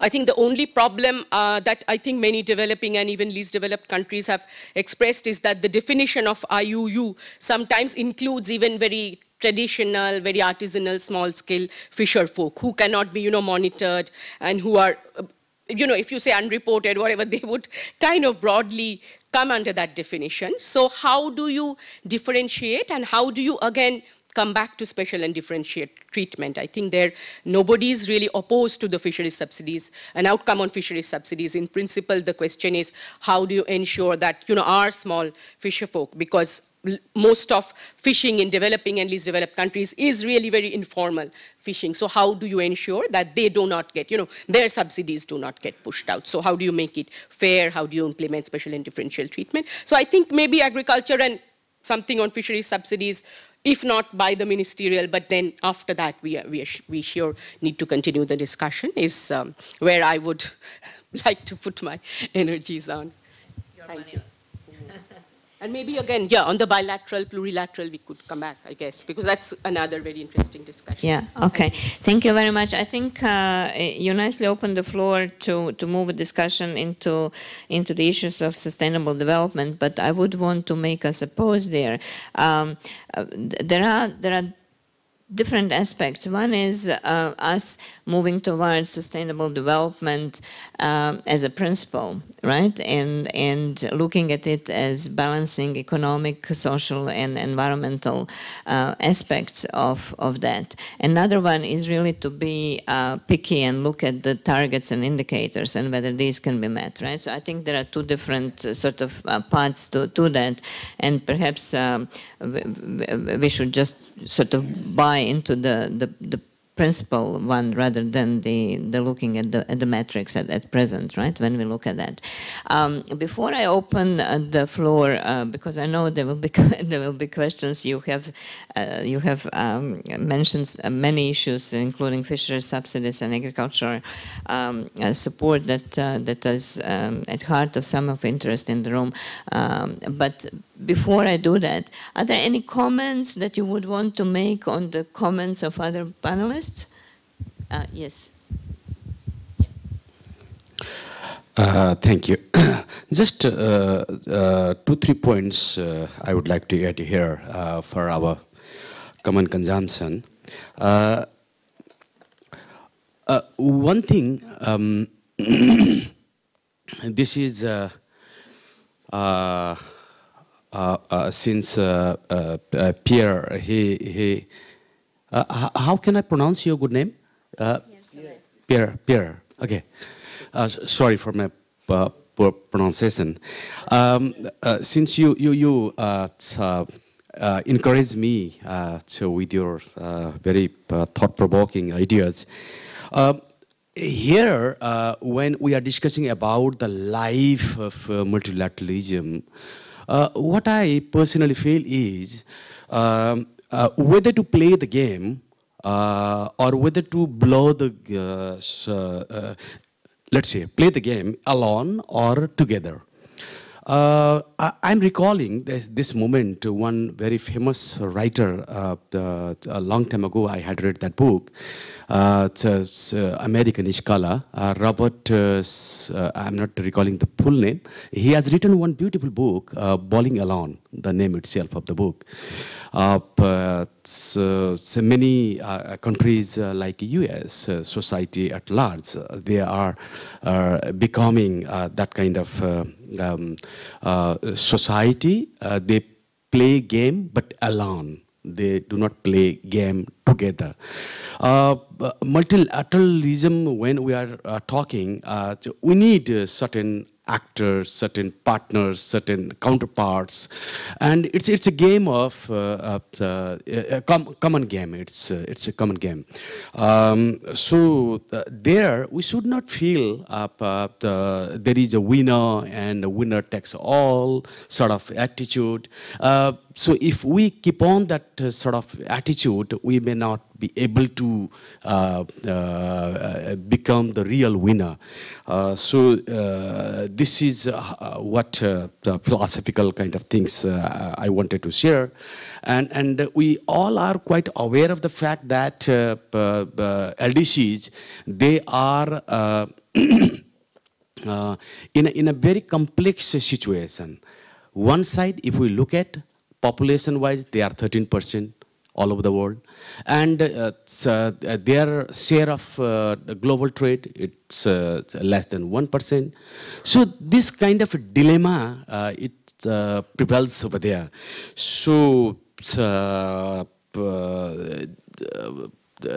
given this situation, the concept of free riding, so that is another thing that struck my mind. Obviously, they have, I mean, LDCs, including our country, we have been availing our market to developed societies, developed countries, and developing countries and societies. Larger chunk of our market so far. That is historical, historical thing. But now the time has come. We need to look at the total process completely different way, so that we also can reverse the situation and can play a more equitable manner the whole game. And I fully agree with you, Pierre. Regulation versus jungle concept, what you presented during your presentation. That's it from my side, just my few observations. Thank you. I have a comment from Mr. Sok and Taufik as well. Just a few words adding to what just mentioned about by Mr. Chandra on the free riding. I know I was the one among those negotiators for the accession of Cambodia to the WTO.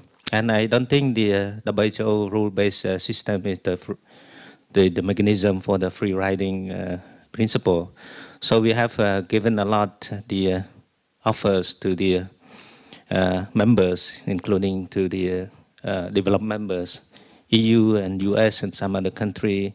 Even we are not supposed to give that, like I explained earlier. Like we bound all tariff line, we committed on services sectors, and also recently we one among those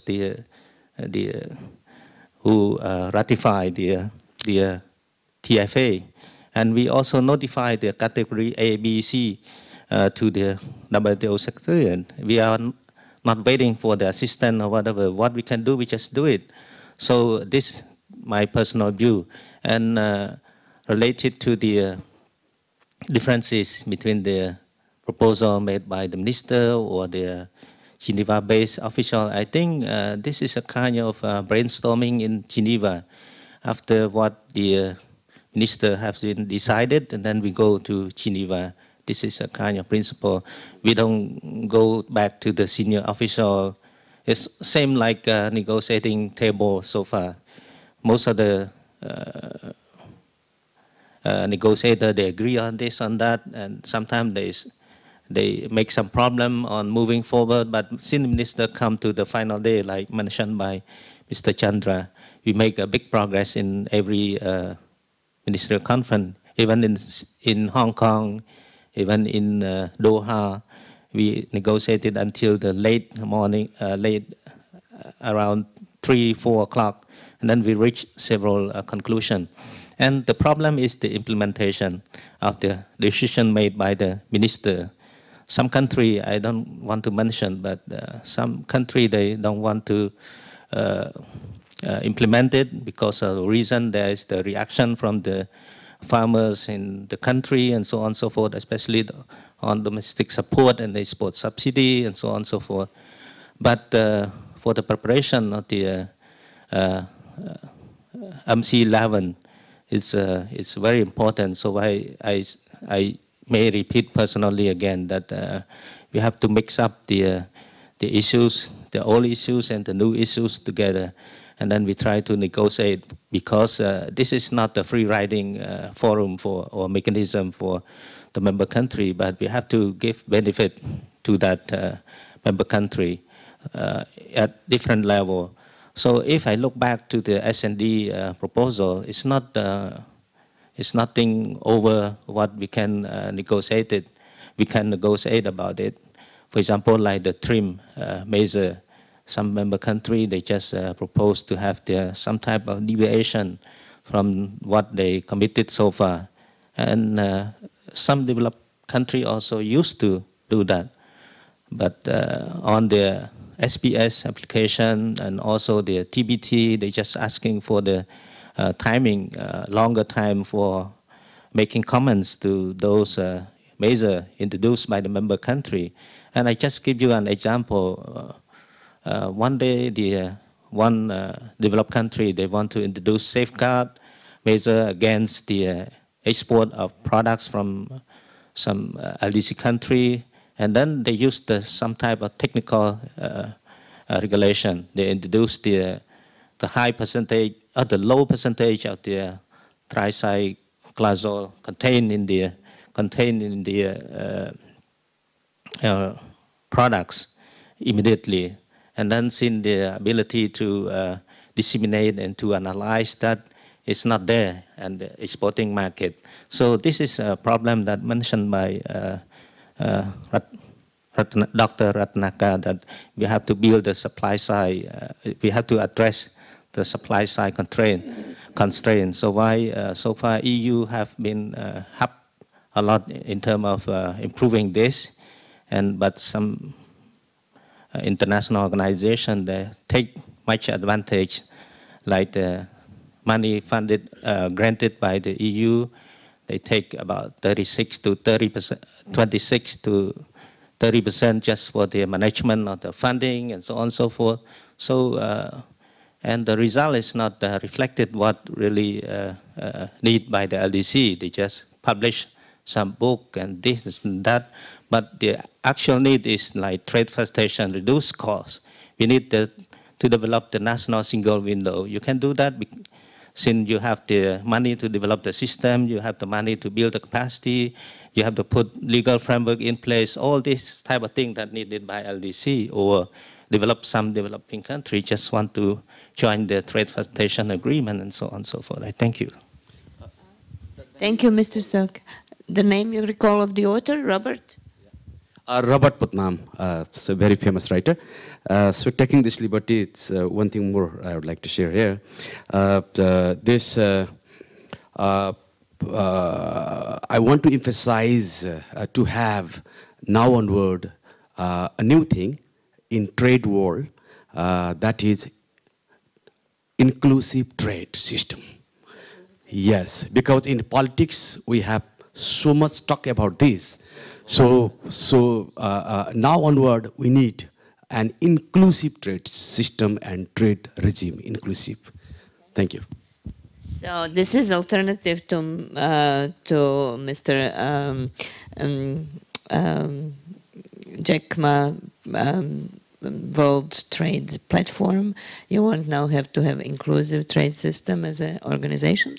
Okay, we can address that in the comments. Tawfik, you wanted to say a few words? Thank you. Thank you, Mina.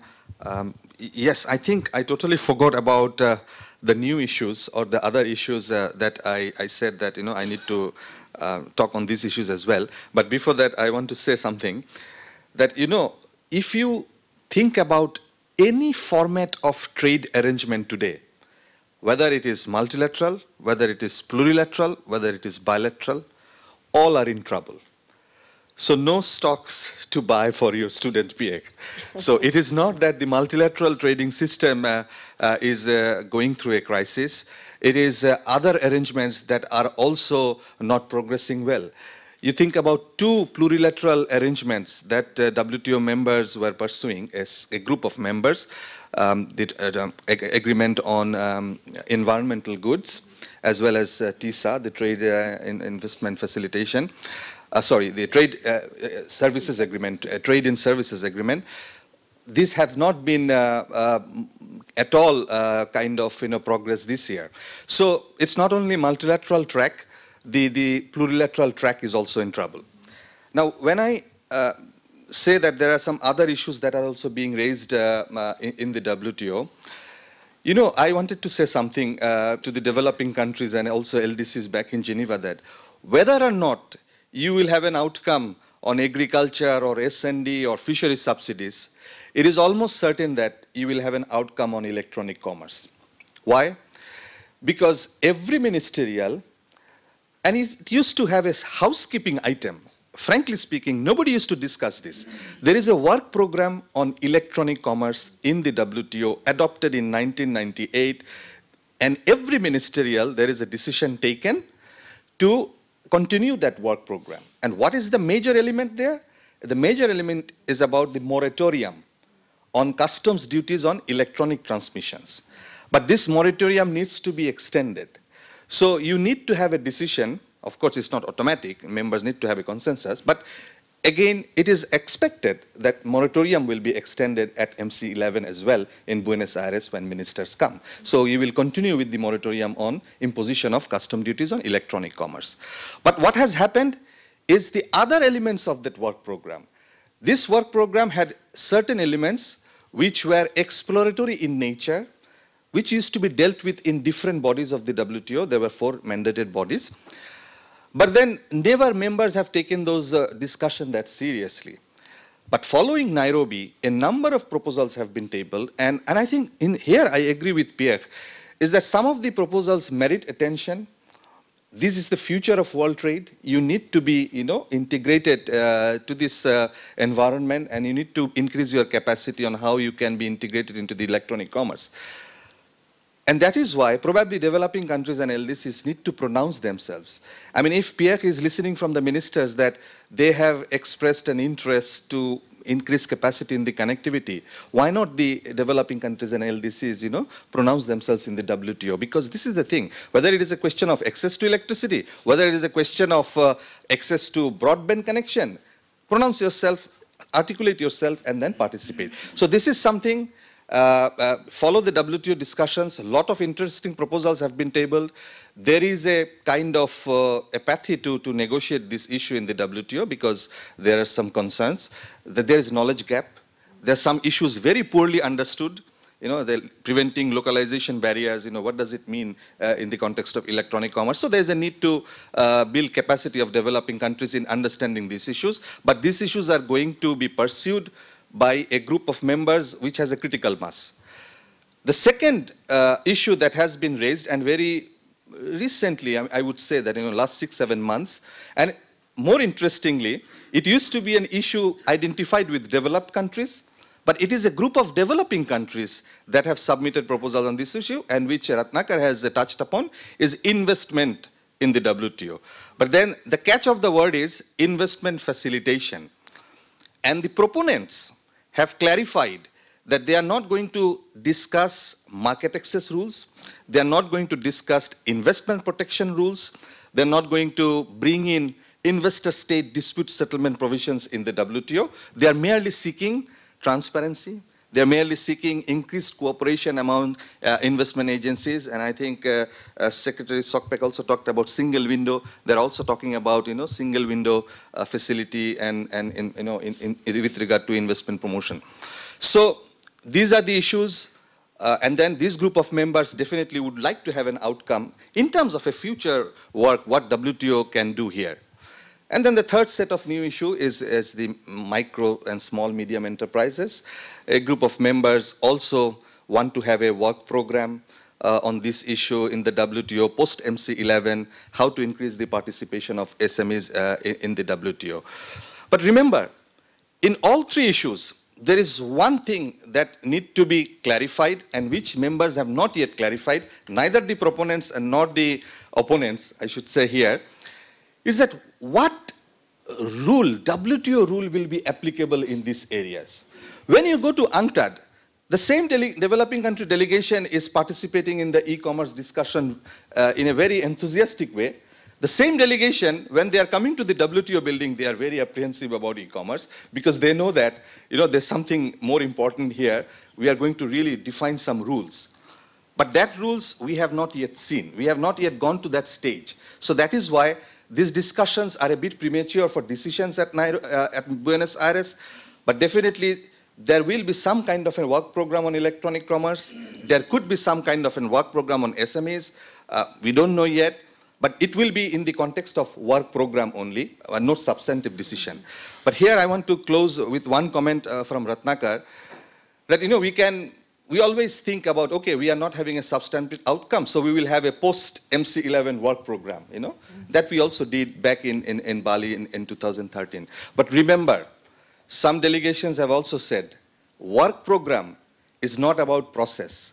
Work program is also about substance, because it will contain substantive elements on what issues in that work program people are going to discuss post-MC11. So it cannot be also solved in short time.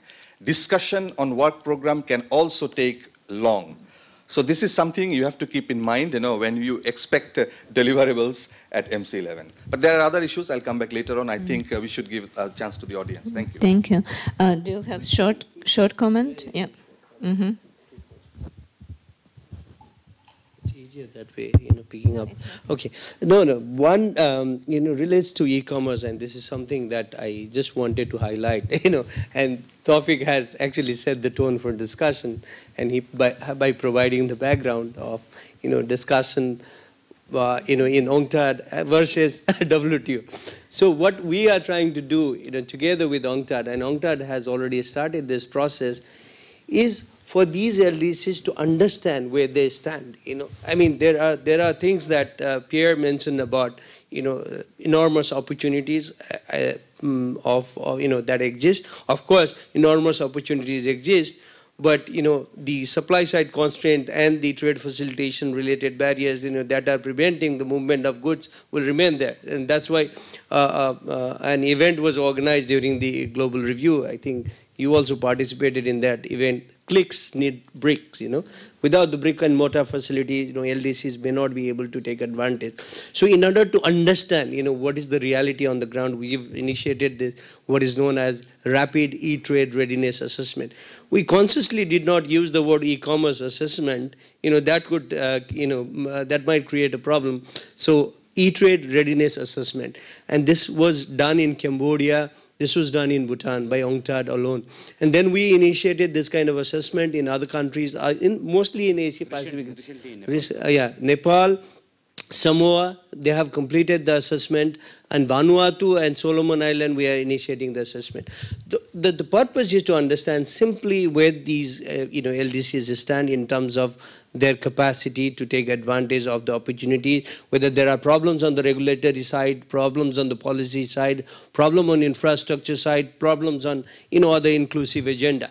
So once you identify these opportunities, it would probably help LDCs to already take advantage of the opportunities. And then if they feel that there is a need for sort of a multilateral negotiation at a later stage, or various kinds of plurilateral negotiation, they will probably come forward and they will understand it better.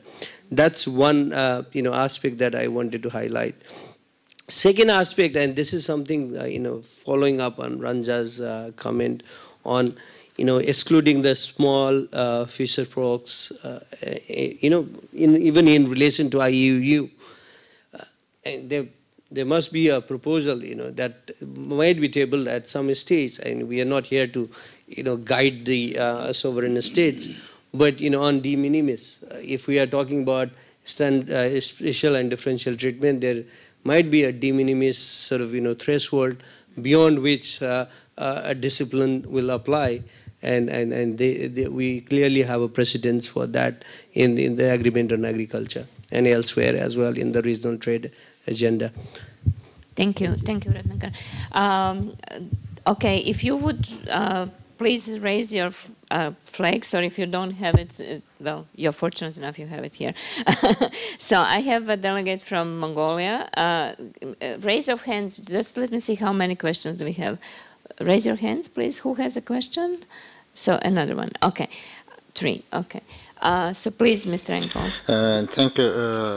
I had to rush to the FTI networking forum. That's why I'm taking floor immediately. So thank you very much for the distinguished panelists briefing us what's the situation in Geneva and actually what will happen in Buenos Aires. Actually, we got some clear pictures that actually it's going to be not easy ministerial conference, and outcome will be what we are expecting. So my comment on what been said by Pierre Sauvier, he just mentioned that actually about some constitutional reform at the WTO. Maybe I think that this Doha round is long-lasting in the history, because I remember that Uruguay round is 8 years and other rounds are just 4 or 5 years. And really, I think this is the time that actually whether this system is working, this multilateral system is working, or this decision-making system is working for the member countries. Yes, on the one hand, yes, it's time to do constitutional reform, maybe, because it's not working. It's already, how many years? 17 years of negotiating, because soon we will be celebrating 20th anniversary of the negotiation. So then what's it? So, so that's why I think that maybe this consensus building decision-making system for 164 members are the right system or not. Maybe this is the time to think about that. And on the other hand, whether there is a willingness from the other members, some members, to open their markets. So this is the 2 major issues we have to think about. Because this multilateral system is working for some issues, for example, on the trade and services and TBT and intellectual property and even in trade facilitation, it did work. And now it's time to have this system working for the agriculture. That's the issue. So this is my point, and maybe if we just think of this system, also on the other hand, what about some other members that are willing to open their markets for the others, especially for the export of agriculture products? And another thing I just want to share with our members, Mongolia is a developing country, and we are a landlocked country, and we believed in the multilateral system, and we became WTO member even 20 years back, much earlier than our neighbors Russia and China joined to this club. and we liberalized our economy and our trade and services comparatively liberal than other members. So then issue comes at what? About others. Today we are just trying to negotiate the FTA with our trading partners, and we realize that they are highly protected. So what about fair trade and free trade and liberalization? A special tariff is now not important. I say maybe, of course, the tariffs are visible, we can see. But non-tariff barriers, standards and technical regulations, especially from the developed countries, because those are countries we can export and we can earn more profit, highly protected. And so then, again, the issue comes whether this system is properly working. So that's why, of course, now we are, our tendency is not, of course, multilateral system, but we are towards to multilateral negotiations, so FTAs. And okay, so this is just a view I want to share with you, and of course my general question to all panelists is what is the next if post Buenos Aires, of course, issues, but whether there is some hope that this never-ending multilateral agreement will be completed before the 20th anniversary of whatever. So thank you very much. Thank you very much. I have a question from delegate from Iran, I believe. Yes. Thank you very much for your very comprehensive lectures. I'm economic official of Ministry of Foreign Affairs of Islamic Republic of Iran. I have a question about the process of joining countries to WTO. I would like to say that Iran tries to actively achieve the Sustainable Development Goals, and the one goal of the government is became the full membership of WTO to improve trade as an engine of sustainable development goals. But maybe we have some problems through this way to achieving to become the full member of WTO, mainly because of maybe political reasons. As you know, the process of joining the Iran to WTO has stopped for nearly more than 1 decade, mainly because of the political reason. How we can decrease the risk of these problems in the future? Thank you. Thank you very much. We will give that question to the panelists to handle. There was a question from Cambodia, I believe.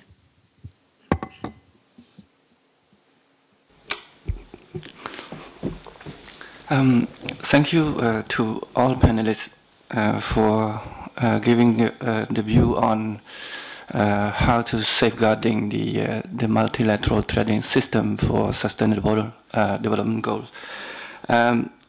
Listening to the view from all panelists, I did not hear much about the increasing of protectionism among the developing country as well as developing country. Recently, the Trump administration said that let's ignore the World Trading, the World Trade Organization rule,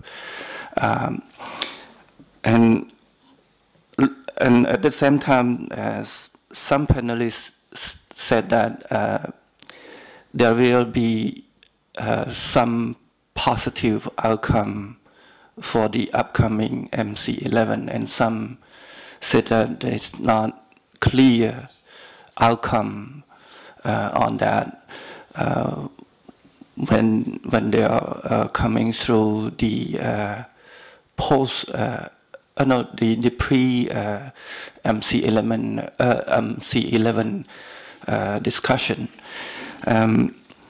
In this aspect, I would like to hear from you once again about if you see a lot of protectionism in the rise. What would your proposal or your view to to reach some outcome at the MC11. Thank you. Thank you very much. I think, yeah, the issue of rising protectionism was also on the agenda of G20, and whether they could or not address it, etc. It's a relevant question, definitely to address here, and how it will be tackled in MC is important. Are there any other questions at this point, or shall I take these three to the panel? Yes, Rajan. I don't know whether you are entitled, definitely. Thank you. I just want to thank you for the panelists, of course. They are all expert in their field. But I just want to, for my understanding, have some short comment and question. Well, Ratnakar talked about, and we talked about, these supply side constraints. And yes, there is no free riding or the demand and other things. If I recall, in the WTO, there was and there is still a working group on trade, data and finance, and the trade and transfer and technology. When you talk about e-commerce, when we talk about these supply side constraints, I mean, two things which are very important. One is trade finance and another is technology. But I don't see now much happening there, and I don't know whether it is a capital-based, Geneva-based, because the developing countries and LDCs should demand if they are really facing these supply-side challenges, because trade finance is important for them, and also the technology when you are talking about some implementation issues on trade facilitation agreement, or whether you are going for e-commerce and other things. So I don't know how much interested they are there on these issues, or they have totally forgotten. The second issue, we have talked much about agriculture, and it's my personal view again. When we are talking about a permanent solution on public stockholding, I do not understand why is there a need for developing countries to push for it. Because there is a very clear-cut decision which started from Bali and then was taken in Nairobi, that till a permanent solution is found, the countries will have the flexibility, it cannot be taken to the dispute. So strategically, it should be in the interest of the developed country to push for it, rather than the developing countries pushing for it. But so far as I understand, it's the developing countries pushing for it, and I don't know why they are. I mean, that is how I feel about it. Another issue we talked about is SSM. Many of you would have seen the agriculture modality, and which is still Rev 4 of December 2008. And if you see the modality on SSM, I am really wondering, and I have been debating even in my previous work. When in agriculture countries have sensitive product, you have a special product, out of 700 6-digit HS line, if you have more than or around 100 items which you can put under these two categories, your bounding rate in agriculture in Uruguay around has been so high that even if you take these three tier-cut formula for the developing countries, very little item, or maybe 50 items which you will have to labelize, or even if 100 items you have to labelize, you put them all under a special category and a special product. Why do you need a special safeguard mechanism at all? So, I mean, that. And the last is when we talk about new issues, sometimes I wonder, are there really new issues? E-commerce since when has become new issues? It's been debated from 1998, right? Investment was there in the Singapore issues way back in 1996.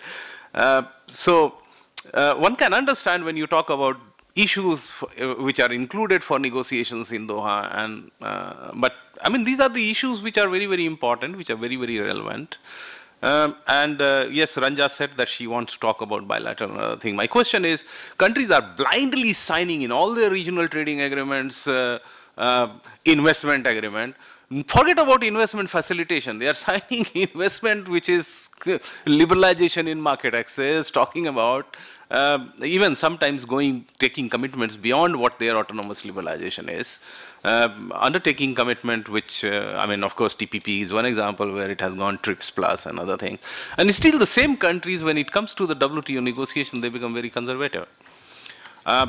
Where is the dichotomy? How, when you talk about a building block approach, those experiences, either they should withdraw from the FTA from those provisions because it has hurt them, or, I mean, if they are opposing in the WTO because they see it as a threat, or those experience could be better in making commitment. And as I agree with the panel, the negotiations cannot be unilateral. They have to be give and take. So the country should be ready. Thank you. Thank you, Rajan. Let me take these 4 comments to the panel. Who wants to answer first, or who feels like Tawfik? Now you know why we invited you. There is no free riding here. I thought I come from an LDC. I should have a round for free. You see, all the points are relevant, and let me address one by one. And I think the distinguished representative from Mongolia has already left. You know, but I think also for the benefit of other participants, when you are not making progress, then definitely you try to pick up the negative elements, you know, whether the multilateral trade system is working or not. You know, that was the question posed.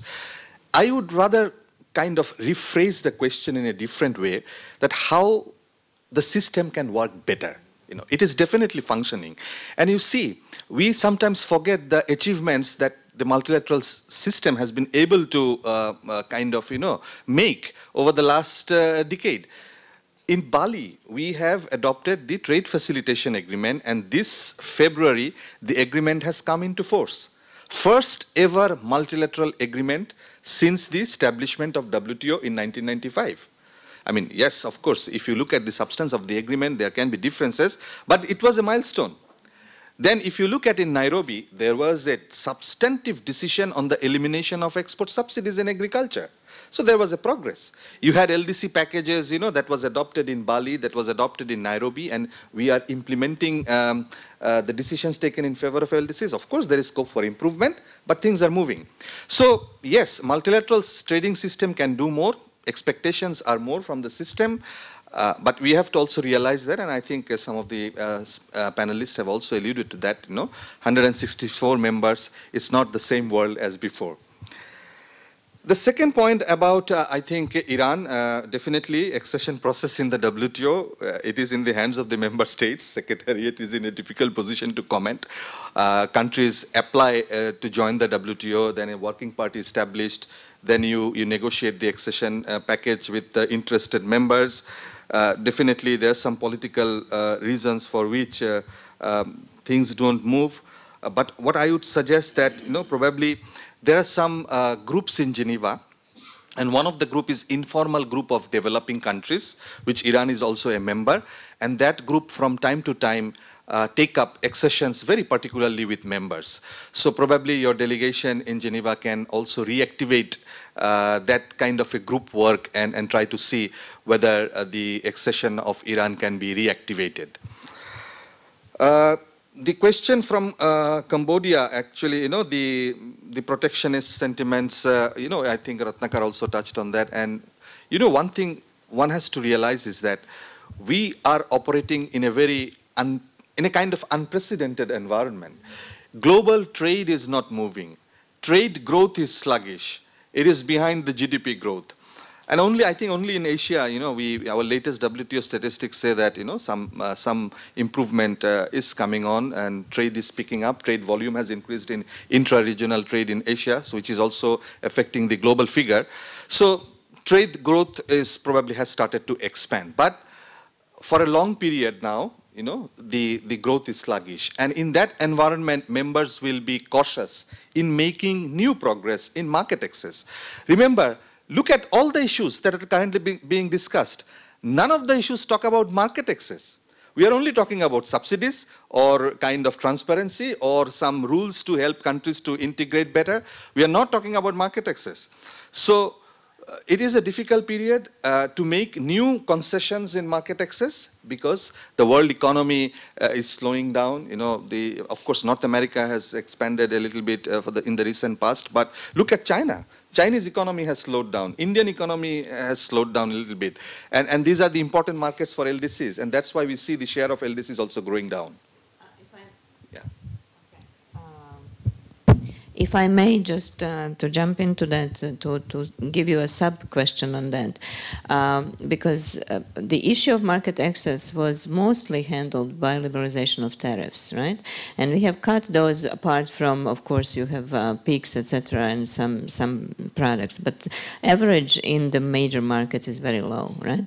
So what we are coming now with, when we discuss the market access, are these issues that LDCs are facing, right? Are behind the border barriers in terms of standards, procedures, etc., that sit part of this on border and part of that border, right? So it's very difficult to see how to integrate these in the negotiations in the normal formula, approach, or the approaches that you have, right? Do you want to comment on? Yeah, I will comment on that definitely, because you see, WTO is about marketing, opening markets. You know, WTO is about free flow of goods and services. So there's still some unfinished agenda with tariff liberalization, and you will see that. And I think some panelist made that comment that every negotiator will have to have something, you know, on the package so that they can take back, and they have a political constituency to satisfy. And I asked that question to delegation of Japan in Nairobi, that, you know, you have come here, and I was dealing with him in terms of an LDC package. So what are you taking back from here? And he said that clearly, we have an ITA expansion. That is the gain that we have made here in Nairobi. So you see, some countries are still looking at increased market access for products they can export, and ITA expansion was one of them. So yes, there will be non-tariff issues, and they have also gained prominence because, for instance, LDCs, we'll talk about the LDC package, you know, when other participants have also had a chance to comment or ask questions. Coming to Rajan's comments, I would rather take that as comments, you know, because there was no specific question targeted. And all these comments are valid. I think, yes, developing countries and LDCs have forgot about the working group on trade and transfer of technology. You know, one thing in the WTO, people will have to understand is that it is a proposal-driven organization. If you do not table proposal of exactly what you want, then definitely members are not obliged to respond to that. Working group has been established to examine the relationship between trade and transfer of technology, and in that context, the LDCs have not been able to drive the agenda. So that's why over the years, the members have also lost attention, and kind of LDCs have other forum to talk about technology transfer, which is TRIPS Article 66.2. They have an annual workshop on that. So the discussion has moved to that thing. Permanent solution on public food stockholding. Yes, this is an issue for G33, because even if you have an interim solution, you do not have the contents of that decision, what actually it will cover. See, members are worried about the programs that a country can implement under the decision. Is it about existing programs? Is it about future programs? What type of food grains will be covered? What types of transparency provisions need to be made? What types of safeguard clause needs to be made? So there are many elements of a decision that has not been developed. That is why they want a permanent solution. And a permanent solution is always better, because if you amend the WTO and annex that decision, in the WTO agreement, it becomes subject to dispute settlement. So it's legally more certain. It's legally more certain than an interim waiver or an interim decision. That's why it's from a strategic point of view and a maximalist negotiator's point of view, that should be an approach to take. When you talk about, bound tariffs and basically with special products, safeguard mechanism, you can really kind of, cushion all the sensitivities that you have with negotiations. And that is why, even from day one in the Doha round of negotiations, some negotiators have described it as you are negotiating status quo. But what you are actually doing, you are reducing waters, the difference between bound rates and applied rates, and hereby you are also contributing to improving the transparency of the multilateral trading system. But definitely, that is why the negotiations couldn't move. We all blame that, oh, Doha round is bad, 17 years have gone. But Doha round was highly ambitious. Doha round had so many elements in it, people didn't realize that in a single undertaking, you cannot come to a conclusion of all those elements together. And in some cases, and that is why the NAMA modalities failed in 2008, because that was the point of some developed countries, that we are not going to touch on the applied rates. So we should have a sectoral component in the NAMA modalities negotiations where we will have a 0 for 0 negotiations. So some of the items should bring down to 0 so that we can have market access. Since we couldn't do it, that's why the modalities failed. So that is how I look at it. The new issues versus the other issues, that's why I say that I don't call it new issues. This is other issues. But these other issues have come back in a different format. So that is why probably you can see that, the old issues coming in a different way. Remember that in those days, investment facilitation, government procurement, and competition policies were dropped from the WTO agenda. When you bring it back, there will be a question. There will be an apprehension that is it that the old agenda is coming in a new format? And that's why members are, even if sometimes unnecessarily, cautious about it. Thank you. Thank you very much. I think you added many new sort of insights into what we have discussed so far, and I think it is very important also. But what was noted that these other issues are actually now being pushed by different stakeholders, right? Different members than before, which puts them in a different picture as well. Ratnakar, you had also comments on this. Tawfiq having responded to most of these questions, so I can just pick and choose, and then just to prove a point that I am not free riding.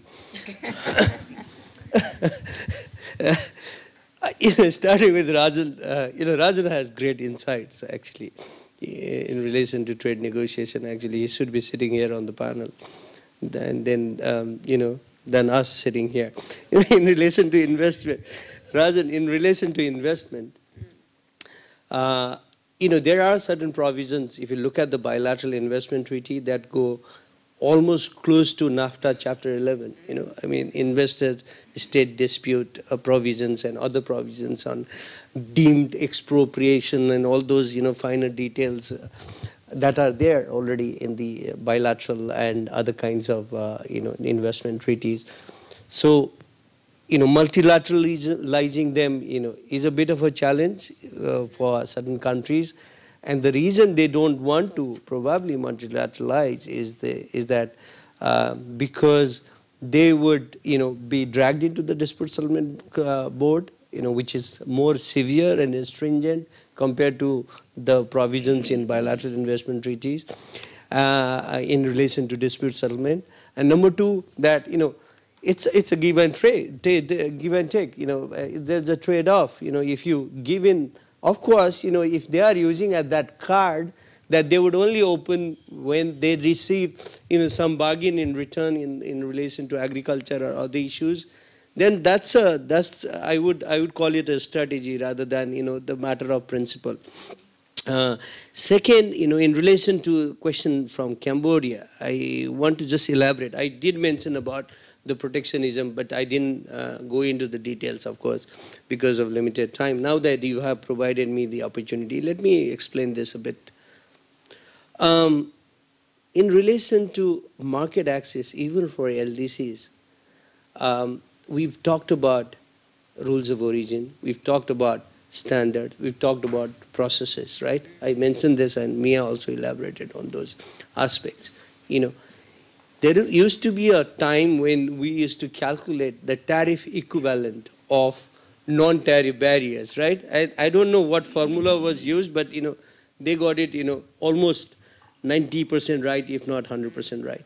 So even if you have zero tariff access in many of the countries, if you calculate a tariff equivalent of non-tariff barrier, it'll be somewhere close to between 10 and 12% or something, which is still substantial. And given the fact that LDCs are the one who face this barrier, and developing countries, other developing countries and developed countries don't face these barriers because they have the necessary capacity. Rules of origin is about backward linkage. What else, right? So if you have a backward linkage, you don't face rules of origin. And if you have the relatively good standard and quality infrastructure an accreditation and certification facility, you won't face that barrier. So there, there's a bit of a, competitive disadvantage for LDCs, and this is something that we are trying to overcome in a limited way.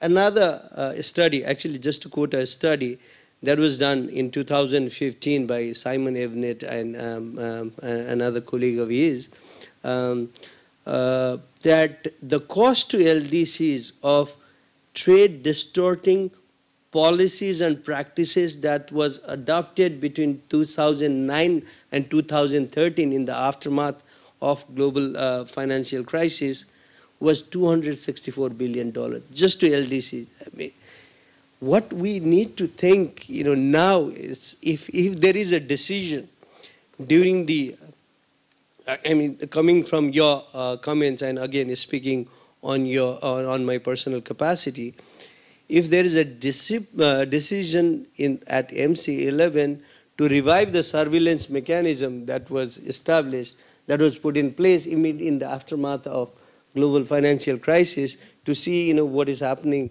in terms of the protectionist sort of move that are sort of whether going in the right direction or not. That kind of surveillance mechanism, I think, should be revived in order to see what happens now, given the fact that there are political changes happening everywhere in the world. I'll stop at that. Thank you. Thank you. I had Ranja and then Mira, and then we'll turn to another round of questions from the public, of the audience. Sorry. Thank you for the comments and questions. Is this good? This is looking best, actually, if you want. This is just what 3 seconds ago. Thank you. Yeah, on the protectionism question, I know we all, that's kind of always hovering at the back of all our minds, I think. It's unfortunate that the dispute settlement, what you were talking about, I think that the dispute settlement body was also kind of challenged and it's kind of now frozen. Because that's one function of the WTO that I think even NGOs have not criticized so much. We really see it as a very useful function, and even that is kind of locked and jammed, and it is very unfortunate. And the fact that, for example, one big country is blocking the WTO movement, it's also scary in the sense that US moved out of the TPP, but does not mean that they do not believe in FTAs. They've clearly indicated they will negotiate bilaterally with countries where maybe they will have more maneuvering power, or whatever concessions they think they have made in the TPP will not be, then they don't have to make those in bilaterals. So I think there'll be a lot of pressure put on very individual bilateral agreements, especially with LDCs, for example, Vietnam and all, who were in the TPP, will be now doing probably bilateral negotiations. And that does put a lot of pressure from them, and they will not have a lot of protection from the multilateral system that they had. So yes, it is a cause for major concern. On the agricultural issues, the permanent solution, apart from what Taufiker said, it's very clear that the peace clause is not working very well. No country has used it. China was sued by the US after the Bali Agreement because countries have to give in a lot of data. The compliance, the transparency conditions of the peace clause is very, very complicated.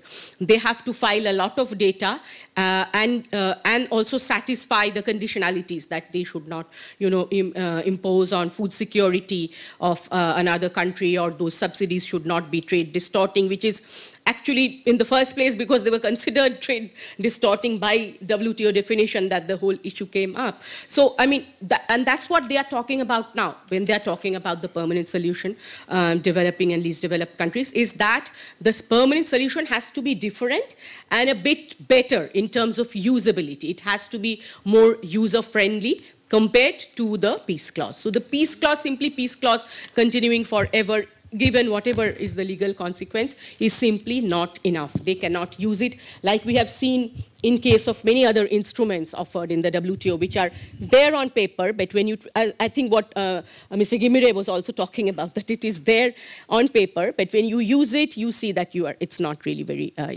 usable. And also, as you said, that the peace clause is limited. It's available only to those countries which had an existing program at the time of the Bali ministerial agreement, declaration, right? So other countries cannot use it, so you definitely need to have in place, because there are many countries who are using, and given that the way this subsidy is calculated is based on 1986-88 prices, it's kind of developing and least developed countries feel it's artificially inflated. So there needs to be a solution, and a better solution than the peace clause. On SSM, I mean, I think in any case, I mean, there is research to show that countries are still suffering from import surges. So in a way, because a lot of the WTO commitments haven't gone through, but countries are committing on applied duties even in the FTAs. That is their actual relevant duty. But there are cases, and there are genuine causes of concern regarding actual cases of import surge happening, and part of it is also, I think, the modalities and strategies of negotiation, I think, partly. In terms of the Doha round, I think, this thing of whether Doha round should be concluded, etc. I mean, I feel, from our interaction with developing and least developed countries, it's also become a matter of trust issue. If the Doha round and the Doha issues are opposed, they feel that something very close to their interest is being not taken seriously enough. If you say that, it's gone on for 17 years, but it's gone on for that long because of what was given with one hand was being taken away with another, because you had things on paper, but they are not useful, they are not effective. You cannot use many of these. So even that same thing for the SSM discussion, so many conditionalities were placed on it, and that's why a lot of the Doha discussions got stuck. But then to say that, these things are not important, these are not moving, I think it's a matter of, it's something very close to the heart of developing and least developed countries, Okay. And it does not mean that they will not be open to other issues. But quickly on the new issues, it's true that countries are really agreeing to a lot of these new issues in the FTAs, and especially in the new generation FTAs, the CPAs and CICAs, etc., and also the mega FTAs. We see them, but and ideally there should be consistency. But one is, it's different doing a bilateral compared to what you would commit to 160 countries. Automatically, you cannot make the same commitments. And I think the time has come, and I think Mr. Sok was saying this about an assessment, and I think Ratnakar also, that it's time, because many countries are reviewing a lot of these commitments. For example, on investment and the ISDS, etc. There is a lot of revision. In India, they have now reviewing with a new model text.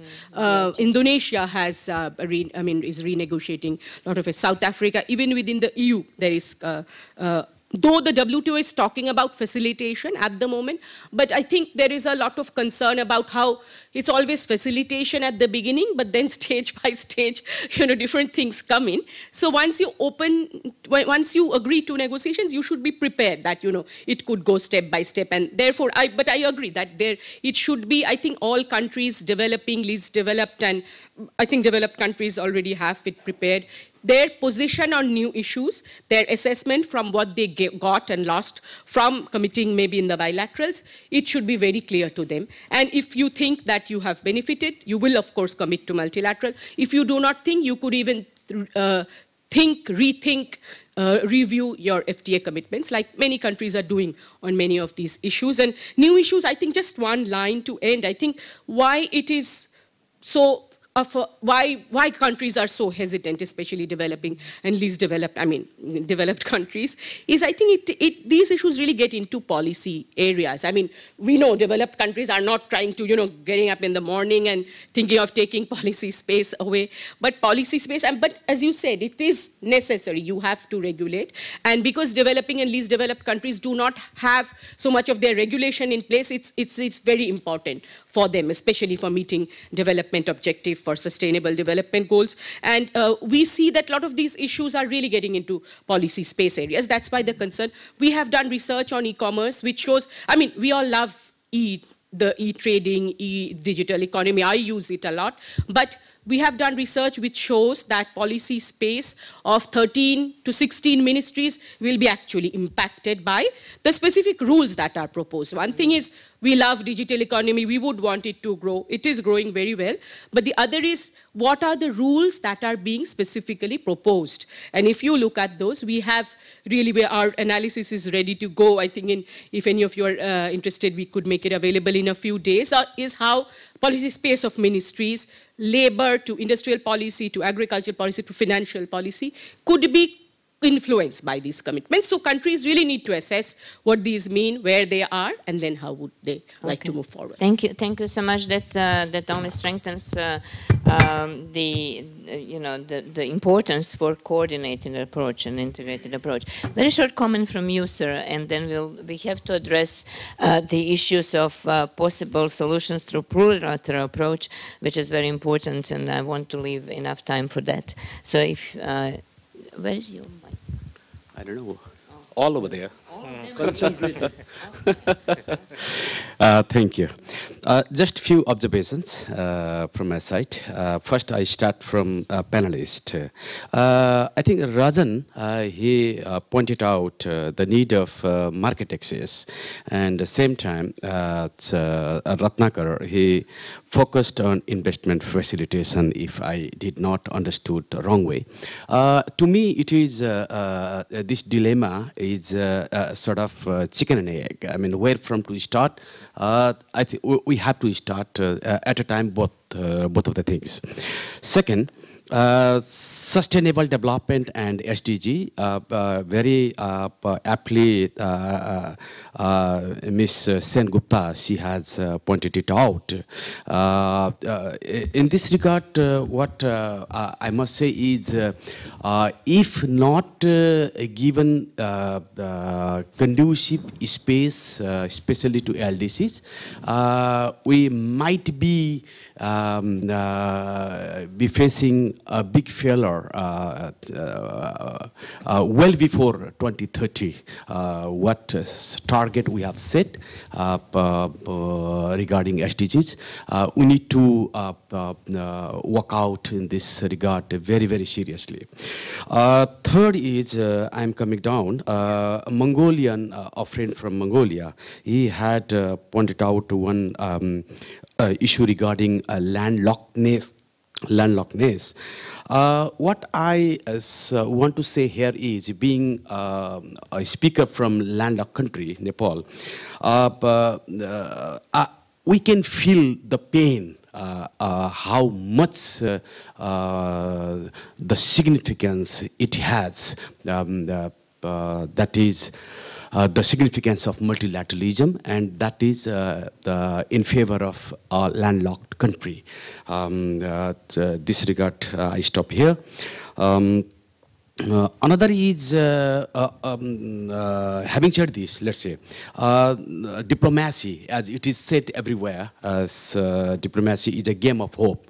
Let us retain our hope, MC11, regarding and outcome from MC11.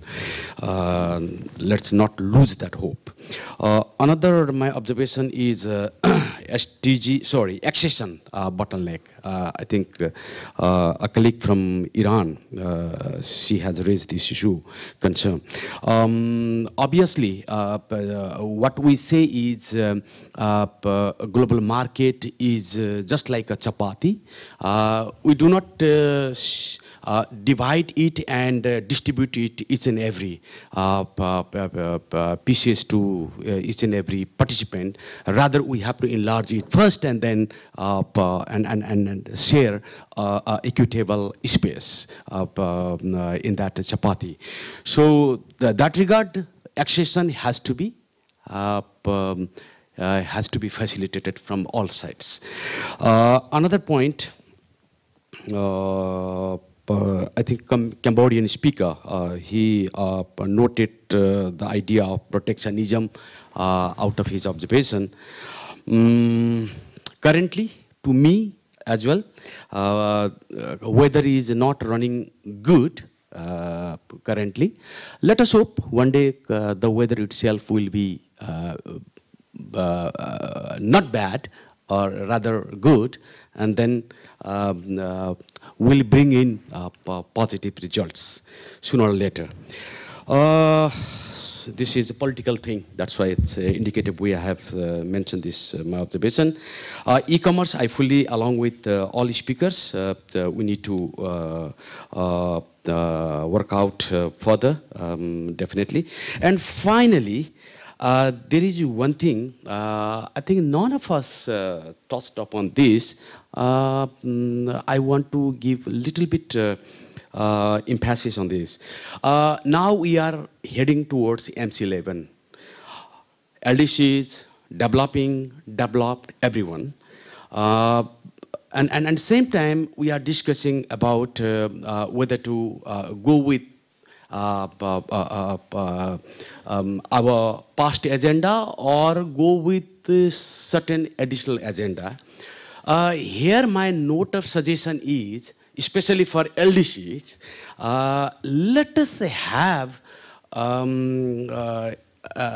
a backup agenda, and if anything happens over there as part of or as for other agenda, can put forward from our side, from our end, our part of give and take solution that regard. So this regard we have to taking this liberty request with our LDC leader, Cambodian, our speaker, let us have a common ground sometime very, very soon. With this, I conclude. Yeah, before that, I must say one more thing. Developing countries and LDC's country. Sorry to say, but please allow me to say, there is somewhere a gap between these two group of countries. So I request once again with our leader, LDC leader, let us not be a complacent partner with our sleeping partner. Sleeping partner is our developing countries. And complacent, what we are being, I mean, we LDCs are being, let us not retain this attitude. Otherwise, we may not fall in positive side. Thank you. Thank you very much. And I do appreciate your optimism. I think we will be able to maybe turn the initial somber note into more happier note as we near towards the end of our discussion. Now, we did hint at many stages of our comments that Doha was done in a hastily arranged manner, maybe because of the situation overreached and over-promised in a sense, particularly not being mindful of how it can be delivered in this complex way in the single undertaking, right? And then we have also seen that the whole global economy situation, not only in terms of economic activities, but in terms of the sharing of if you wish, political power and influence have changed meantime, right? Including in the influence in international organizations. Economic activity also have shifted, the gravity have shifted seriously from one locality to Asia, right? Where we now have Asia is the largest trading bloc. It attracts 32% of investment, etc., etc. So it's definitely where the things are happening, but it doesn't have maybe a proportionate influence in the decision-making bodies that are still sort of that gravitate in another part of the world. So all of this have changed. We had, technological advances. We have all these disruptive technologies. We have, we are talking 3D printing that will actually replace trade in future as it is being proposed by many enthusiasts in that area, right? We have robotics, etc. All of this would require us to rethink how do we deal with multilateral trading system, where it should be corrected for, because we should not be treating it as set in stone and not being a living mechanism to actually address the issues of development and trade, right? So would you please comment on that and put your view? I'll start with you, Pierre. You have been quiet for a while, so please. Well, I've been quiet because you just didn't give me the floor in this last debate. Moderator's fault, sorry. Yeah, absolutely. If the WTO were reinvented today, it would operate on a different basis than it does currently. And I think Tawfiq said it earlier, saying a WTO with 164 countries is very different than a WTO with even the 108 countries that we had at the end of the year round, because there's been also, since the end of the year round, the accession of a couple of systemically very important countries that have changed the dynamics of the organization. So what would be a workable multilateral trading system if we were given the liberty of reinventing it? And I think we're going to have to reinvent it. This is my personal view. It would be, I think, a WTO that would operate learning from institutions of governance that have been able to overcome the tyranny of diversity. Not a tyranny, the reality of diversity. ASEAN is one example. The European Union is another example. What is the common denominator between those organizations? It's an acceptance, even an embracing of diversity, and the development of rules, procedures, mechanisms of forward movement that simply accept the need for variable geometry. And I think that is what we need to have. We need to build a system of global governance that has all the attributes of inclusiveness, to use the word that was mentioned earlier. Inclusive means transparent. Inclusive means open to all. Inclusive means democratic, but also allowing countries to determine at the end of the day where their interests lie in light of the negotiated outcomes. If at the end of the day a negotiation on e-commerce is deemed to be excessively burdensome for developing countries or LDCs to comply with, they should have the sovereign right to say, these rules are just not for me. But right now, we are in a system where even before we get to the negotiating phase, countries say no. And therefore, the no, the explicit consensus rule, prevents even the beginning of a journey that might actually change people's minds as the journey proceeds. Saying yes to a negotiating journey does not preclude a negotiated outcome. I disagree with you on the fact that if we ever negotiated on investment facilitation, it necessarily means that we're going to have a full-fledged investment comprehensive agreement dealing with investment protection and investment liberalization and investor state. Who says that? That requires, again, a very different set of conditions for those negotiations to proceed. This is about investment facilitation. If you ask for my opinion, I think there's very limited value added to engage in those discussions multilaterally. I think, honestly, my prediction is that this will go nowhere, probably because it should go nowhere. Because every country in the world, with the exception of North Korea, perhaps, my favorite country, you will think, is interested in attracting more FDI. If you give them a choice, do you want more or less? I don't know many countries can say less. And therefore, with a view to attracting more, they're going to take all sorts of steps to facilitate the life of foreign investors in their territories. So everybody's already doing it. I'm not sure what a multilateral agreement on investment facilitation would really bring to the table that is not already there. Now, again, in thinking about the future of trade governance, we have to think about two things, in my view. We have to think about variable geometry, designing the WTO as a club of clubs. We won't have the same membership for each component of new issues. We're not going to renegotiate past agreements. But if we bring a new issue, we should accept the fact that not every country needs, wants, has the capacity to implement those disciplines. And we should accept that as a sovereign outcome of negotiations in a democratic institution. But we should allow everyone to participate in those negotiations and benefit from the learning by doing economies that are embedded in a negotiating journey.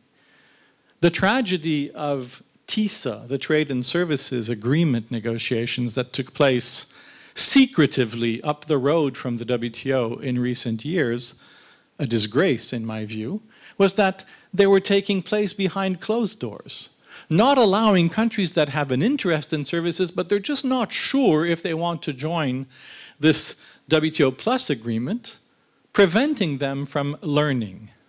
We should heed the lesson of that failure and create a negotiating environment in which the door is always open and in which the sovereign right to opt out at the end, if I deem the agreement not to be in my interest, is preserved, is sanctified. And we will have a world that is representative of the reality we live in, a world in which collective preferences across countries are different. You know, the needs of the US economy are not the needs of the Djibouti economy, nor is the capacity. And therefore, either we have common rules that are set so low that they are of no interest to those who are perhaps the greatest users, or we have rules that simply accept that there are communities of countries that have shared interests, shared capacity to move forward, and they should not be prevented from moving forward by the rule of unanimity. Now, in moving forward, the WTO does essentially two things as a negotiating forum. It negotiates rules, and it negotiates access. Whenever we talk about negotiations that focus on access, procurement, services, investment, trade in goods, the market politically for free riding is gone. There is no more tolerance for free riding. Perhaps, of course, for LDCs, because their share of world trade is so low that it's not terribly hurtful to give them special privileges. But vis-a-vis emerging developing countries, forget about it. We're not going to give India or China or Brazil or South Africa or Indonesia or Vietnam a free ride on anything when it comes to market access. So we're going to have variable geometric outcomes that will require some degree of reciprocity in market access negotiations. There's no doubt in my mind about that. For exercises that are pure rule-making exercises, a good example would be the Trade Facilitation Agreement. There's no market access component to the Trade Facilitation Agreement. If we agreed on multilateral disciplines on competition law, there would be no market access dimension. There, we can have multilateral outcomes that are extended on an MFN basis without any concern of free riding. If any event, we are spreading good governance rules to the world community. But whenever there is an access dimension that has commercial meaning and value to nations, I would assume that we will go back to the logic of the Tokyo Round Codes of limited reciprocity. Reciprocity that is limited to those willing to undertake the commitments. Is that regression? Some would say yes. I would say it's simply a return to some form of trade realism that is rooted in the reality of politics today. You know, it would be nice if we could live in a village where everybody would get everything for free without having, but we don't live in that world. That's politically no longer possible. So moving forward, variable geometry, accepting the need for diversity, creating a club of clubs where negotiated outcomes are not preordained, I think is very important. The second point I would make is aid for trade. If you agree to a negotiating mandate, if you launch a journey that has meaning, if you stop saying no to addressing new issues, the likely response from the donor community is going to be a very significant mobilization of aid for trade and technical assistance. The TFA, the trade facilitation negotiations, prove that beyond reasonable doubt. I just take the example of the organization that pays my salary, the World Bank. In 2004, the amount of aid for trade dispensed on trade facilitation was about $400 million. Today, how much are we spending at the World Bank on TF alone? $7 billion, multiplied by 20. And what was the most important anchoring factor in this was the reality of a negotiation that gave urgency to the need for reforms and urgency to the need to confront supply-side bottlenecks. And if there's not that urgency rooted in the reality of a negotiating process, the response of the donor community is simply not the same. I'm absolutely convinced of that. It doesn't mean that the World Bank and other developing institutions are going to stop or reduce their assistance. I'm just saying when it's anchored in a negotiating mandate, it just generates a multiplier effect that is very beneficial to those countries that are on the receiving end of that assistance.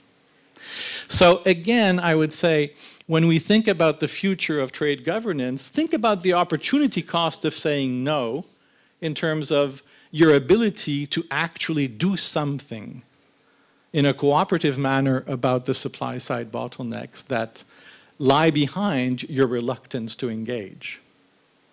And trust your ability to engage and still retain the sovereign right at the end of a negotiating process to say, come to think of it, no. Agreeing to a negotiating mandate does not mean agreeing to the negotiated outcome. And I find it very perverse that countries say no without even giving themselves the chance to think through what the negotiating journey is going to generate by way of learning benefits and aid for trade benefits. One final point, and that going back to the previous discussion, is thank God for accessions. No, if it had not been for the WTO accession process, we would have seen virtually no liberalization in the world economy in the last 20 years. But I can assure you of one thing. There's no existing WTO member that would want to go through the accession process. It's brutal. It's not fair. It's completely one-sided. You're asked basically to, disrobe yourself in public, getting nothing in return except membership in the club. It's not an easy process. But nonetheless, alongside unilateral liberalization that has proceeded very significantly, particularly in services markets, accession and unilateralism have been driving liberalization in recent decades. It's essential, in my view, that we restore some liberalization momentum multilaterally. And my fear, my concern is that the kinds of agendas that we're talking about at the WTO do not involve much liberalization anymore.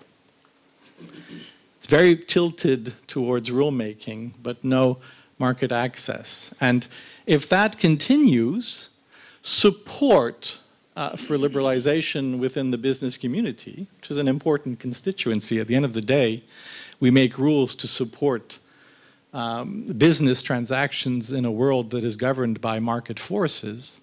That degree of support from the business side is going to ebb significantly, and they will be pushing countries to seek negotiated outcomes in the more asymmetrical bilateral confines that we see. So again, by blocking progress multilaterally, you have a lot of consequences that flow from that. And for an LDC perspective, the additional consequence that most countries in the world are not interested in you as bilateral partners. The multilateral system is where LDCs find a home environment in which their interests can be addressed. How many agreements has the United States signed with an LDC? Not many. How many agreements has my own country signed with an LDC? Virtually none. Because we trade so little with these countries, we don't think of them as priority countries for a market access agenda. So who would be the main losers from the progressive ebbing of multilateral credibility? Again, I come back to this point. It will be the poorest and weakest members.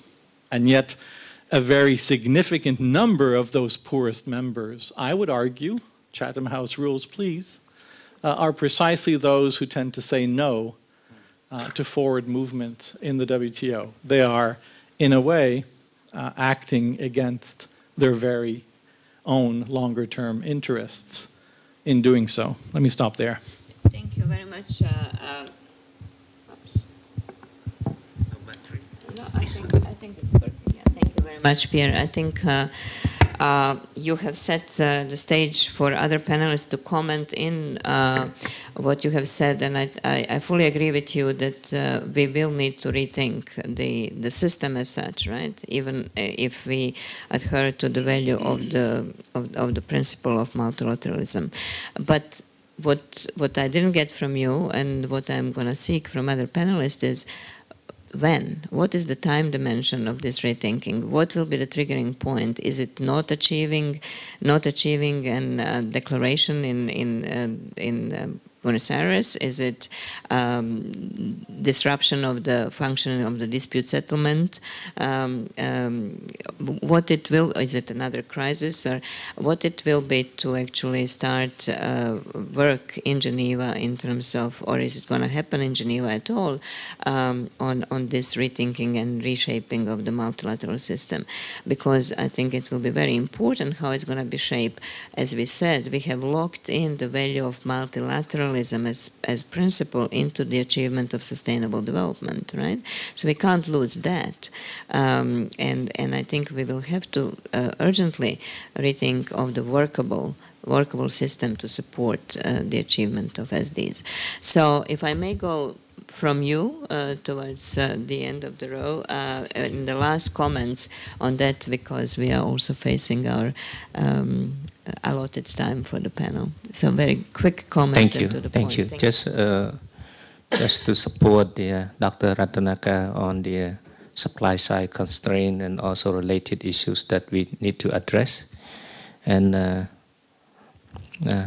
Rajan also bring up very important issues that we have to think about it, especially on dispute settlement and others related issues. And back to Mr. Pierre on the engaging the member country, not only the LDC, some country also need to engage, because since you look at the negotiation result, not only the LDC who blocking or slowing down the negotiation, but some members, even developed member country, also have their own difficulties. So we have to take this on board. And on the other issues like the proposed by the ACP groups, African LDC group on the S&D, you can see the member country, they want to separate the country, especially the more advanced and the less advanced developing country, because they try to prevent the free rider that he just said. So LDC like us, we have tried ourselves to engage at the multi-regional level, like the RCEP. LDC is not the country who having the problem with negotiation for market access or for rule. Even the new issues proposed by the developed member or developing member, we engage with that, and then we just get some time to comply with those type of thing, because we believe in trade liberalization. So this is that I can share for the last part. Thank you very much. My turn? Just very, very briefly. We many times came back our home with empty-handed. In the past, have participated multilateral negotiations, MC8, MC9, MC10, and now we are heading MC11. Giving this example, what now I'm recalling is Bob Dylan. And once he has very popular song he has created, composed, how many times does a man walk down? So how many times we are supposed to fail? We should not anymore. This is what my message. And the second is MC11. We have to put our total energy. So we have to sweat, we have to put our blood, everything. If happens, very fine. If doesn't happen by that time, we'll have to continue our effort, because multilateralism, after all, has to survive. Why? With this, I conclude here. Being a very high-level official of my country, I have taken my role in many negotiations, bilateral negotiations, and how multilateral has helped us. Many times we have showed our counterpart around the table, see, this is what you have notified to WTO. So in this regard, please accept our submission. So this is how it helps. I mean, how it happens in Geneva, how it happens around the table in a multilateral forum, it would ease our negotiation, bilateral negotiation, much better way and a much easier way. So we have to at any cost, we have to manage it. And if doesn't, as I said before, we have to continue our effort even after MC11. Thank you. Thank you. Actually, Pierre had given a lot of food for thought. He challenged the, majority principle. He challenged the single undertaking principle, and he proposed a WTO a la carte. We used to talk about GATT a la carte. Back then during Tokyo round. These are very good food for thought. But but the reason single undertaking, the principle of consensus, actually, not the majority rule. Those principles were adopted is actually, there was a reason behind it, right? So, I mean, we'll discuss outside this forum, I guess, because of limited time available, I guess, right? So, these are things that would probably have to be rethought, but, there might be a different approach that one could adopt, in this. And I agree with him on one respect, and this is the transparent decision-making process and opt-out. I mean, the process is such that everybody can participate, everybody can have a say, but at the end of the day, if you don't like it, then you decide not to participate. And there can be, there can be some good elements to that, but there are challenges also that we need to discuss at some point. Second point, emphasizing on what Sok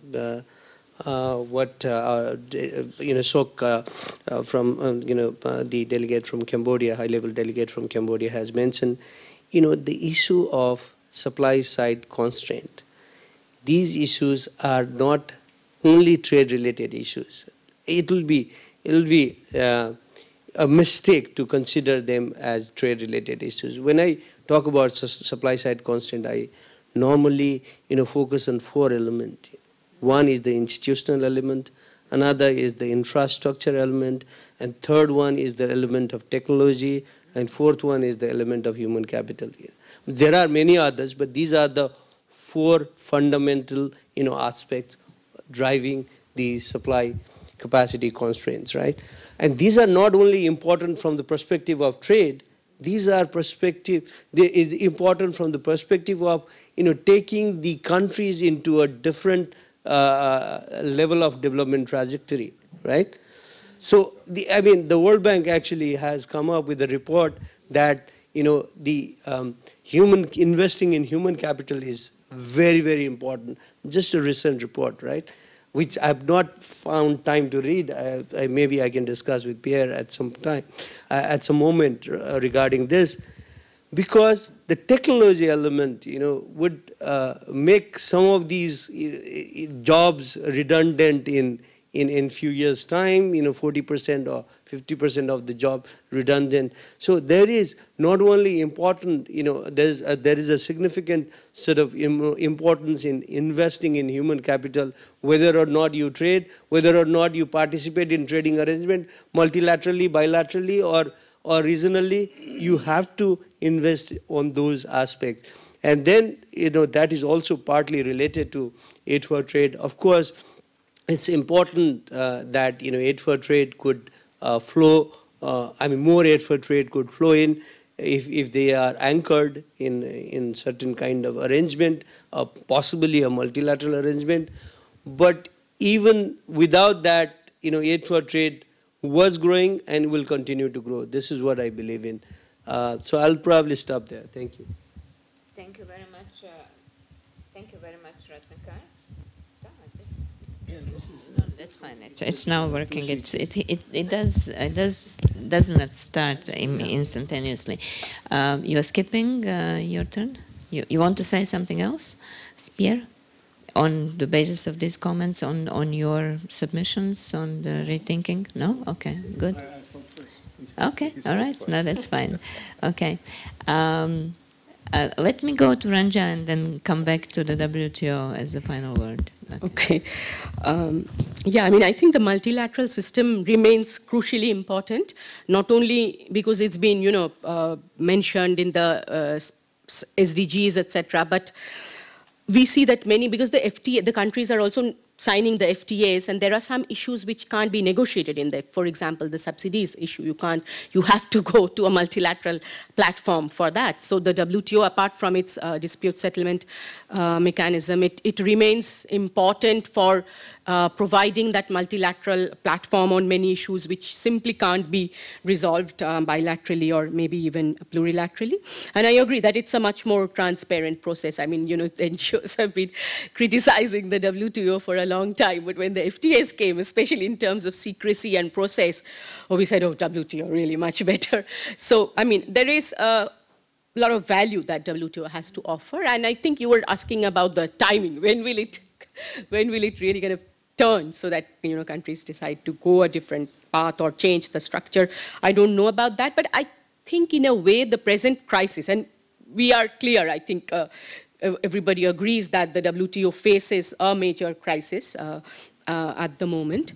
But if it's differences between the countries, groups of countries, or if it's political leadership in some countries, whatever it is, it does face a major challenge. So I'm thinking, in a way, this may be the moment where members actually would, then turn around and see that what is it that they need to do to keep it working. How do they actually come together? Because we are still not seeing it in the negotiations leading up to Buenos Aires. So apart from the issue over, just whether there'll be a declaration, but even on substance, we don't see an agreement. But I think maybe because of this crisis, there would be some momentum towards that. And just one line to end. when we are talking about, sustainable development and SDGs and all that, I think the SDGs have this broad, like a focus, a direction that it provides. Sometimes it does not provide the nitty-gritty, especially on trade-related issues, but it provides a broad mandate, a vision. And I think trade negotiators really kind of need to understand that, because we are hearing in every fora sustainable development is being referred to, every policy issue. You are actually supposed to look at not only the SDGs. SDGs is not the only thing that defines sustainable development, but sustainable development as a concept, and definitely the SDGs as a clear framework which members have committed to. I think negotiators really need to understand it, because it is coming into binding trade agreements, but if it is then implemented partially, then I think it loses a lot of the objective that the SDGs had set out to achieve. So I think trade negotiators really need to go through the SDGs, understand what it means for them, how does it, interact and overlap with the trade rules that they are negotiating, and then understand what the objective is, understand what the vision is, so that it can be actually implemented in its entirety, I think. Because sometimes we are really losing part of the objective and implementing it in a very kind of piecemeal kind of way. Thank you.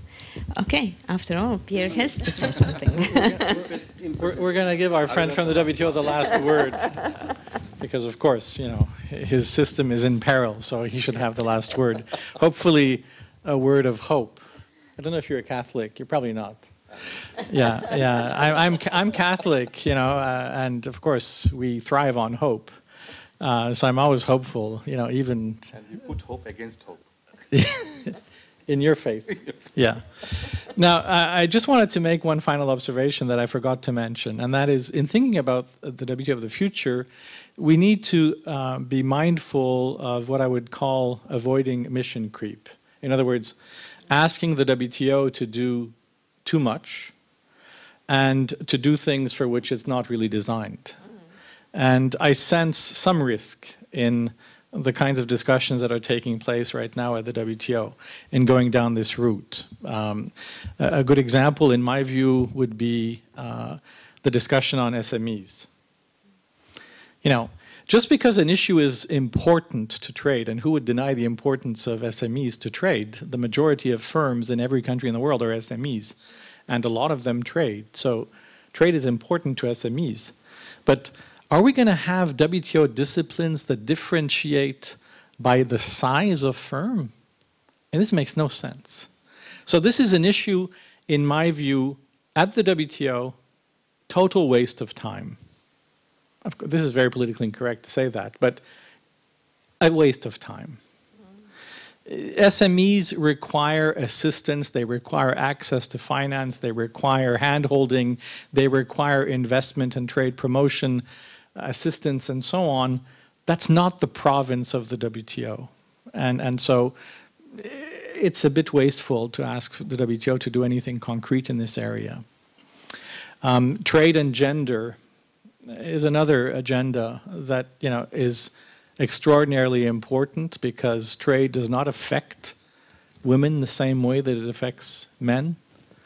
If you are a female trader at a border point in Africa, or maybe in Asia, maybe in the Asia-Pacific region, chances are you're not going to be treated exactly like a man is. And in fact, we have at the World Bank enormous evidence to suggest that women are subject to forms of harassment that are simply unacceptable. Are WTO rules going to change any of that? Of course not. It requires a change of culture. And so we're seeing Canada, my country, that pursues a feminist foreign policy, whatever that means, saying we must have a declaration, a ministerial declaration in Buenos Aires on trade and gender. It feels good, it's cute, it doesn't solve any problem, and yet it diverts attention away from perhaps where the WTO can be useful as a rule-making body. So, when we think about the future, we also have to think, what is the WTO designed for?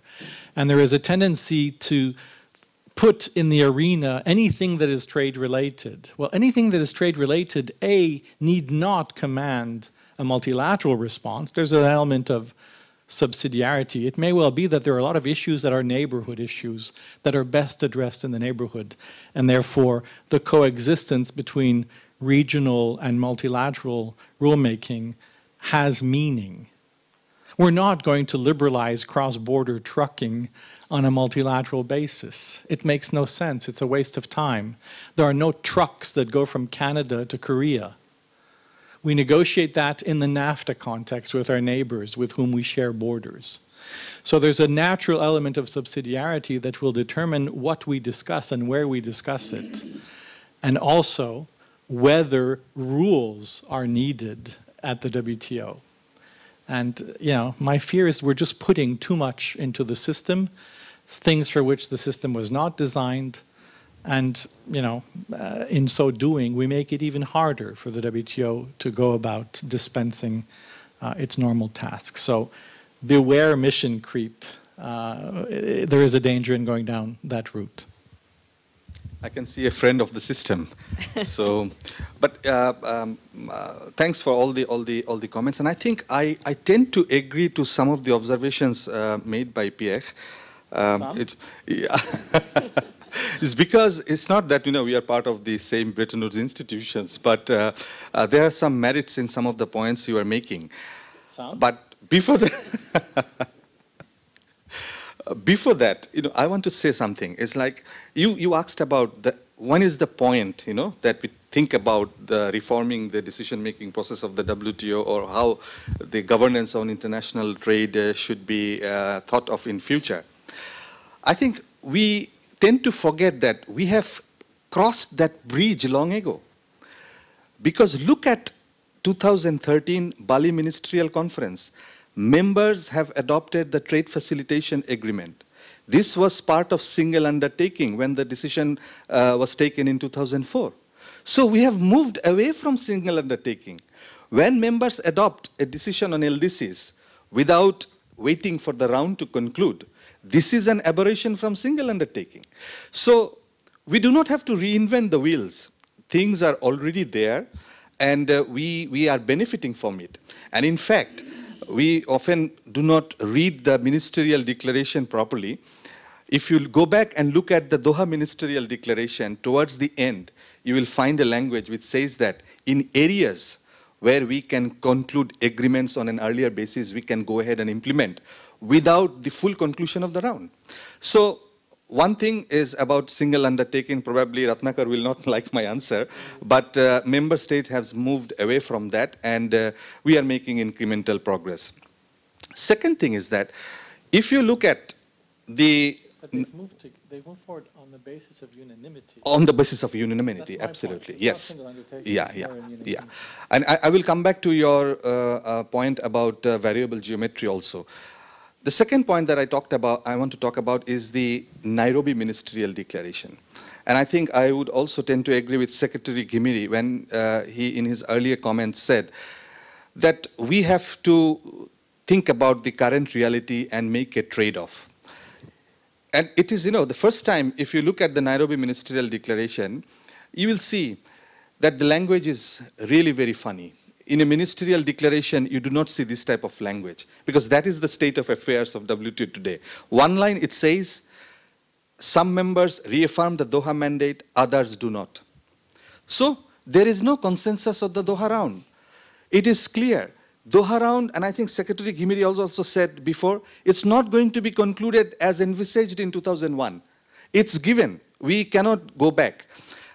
So what, the second point, again in the ministerial declaration, they say that members commit to advance Doha issues. Remember, I'm choosing my words very carefully. One is Doha round, another one is Doha issues. So some of the issues that were part of Doha round will remain in the WTO, and members will see whether they can advance negotiations in those areas. And the third point related to that was that, yes, we commit to advance Doha issues, but we do not necessarily commit to the Doha structure. So we have to now explore a new architecture on how we can make progress in the WTO. Now this brings to the third point that Pierre has talked about very eloquently, the variable geometry in the WTO and how we can think of progress in future. In other words, he didn't use the term, probably deliberately, he is talking about different types of plurilaterals. And probably that is for the moment, for the WTO, that is the future. I mean, of course, as a WTO staff, I shouldn't say this, but that is the reality. Look at, if member states go to Buenos Aires and if they cannot find a multilateral outcome, definitely, group of countries that want to advance certain issues, they will have a meeting of minds, and some willing members will be able to launch certain process, and they are entitled to do so. Members in the WTO are benefiting from IT expansion. That we have different type of plurilateral formats. One plurilateral is that, yes, this is negotiated among some parties, like some 84, but then the benefits of it is shared on an MFN basis. So we can think of this friendly type of plurilaterals where the outcome of the negotiation is applied on an MFN basis. So probably this is also something that the WTO probably will have to consider. I mean, some members will probably work in that direction in future. And my last point, a lot of discussion was talking about, this lack of progress and then prospects of very limited success in Buenos Aires. And the Minister Malcora, who is the Argentine minister responsible for MC11, she said that there will be life after Buenos Aires, so take it easy. Thank you. Thank you. Thank you very much. I think we have, I apologize to our audience because we didn't really include them as much as I hoped for, but the discussions by the panel were so interesting and I think connected and integrated, so that I didn't want to break up that synergy and dynamism. I think what is for me to say at the end, and I'm not going to even try to summarize the discussions, is that yes, there will be life after the MC11. We have talked about the possible work of that will be taken up. It will probably be also a good opportunity to take to some fruition of these new plurilaterals and for them to form. And I think what we also agreed, and I think there was maybe not said, but it was felt here, is that developing countries and LDCs by themselves as a group will have to actually get in much more forceful way in expressing their position, their plan, and to actually fight for that. And I think this is very good way to leave this panel with, and this is the objective that we wanted to really achieve with organizing this conversation, because I think it is very good for the representatives of the member states to take that message, not only to the capitals, but hopefully through their capitals back to the Geneva, and my hope that the ministers will not have to really stay up to wee hours in such a lovely country that they will be going to. There are other things to do there, but that their representatives in Geneva will finally start doing some work and moving the agreement, or at least some elements of the outcome forward, so that faster they can reach it. So I really warmly thank you very much for very insightful comments, for very, I think, good proposals that we as ESCAP can take forward also with our members and try to, collaborate with our partners and maybe expand some of these in terms of how we work with our members on. And because we have, I want to thank my team. Rajan has this, he is here, for helping organize this panel. Thank you so much, panel, but also our team back in the division. And I also want to thank the audience that this is their free time actually now, and they have, I think, you used it very in a very good way, because the returns on this will be multiple, and of course our panelists. And I will conclude by because you, Mr. Mira, opened the poetic sort of a track here by probably saying a title of one song that I remember from my youth, which said, "Don't cry for me, Argentina." So, thank you very much.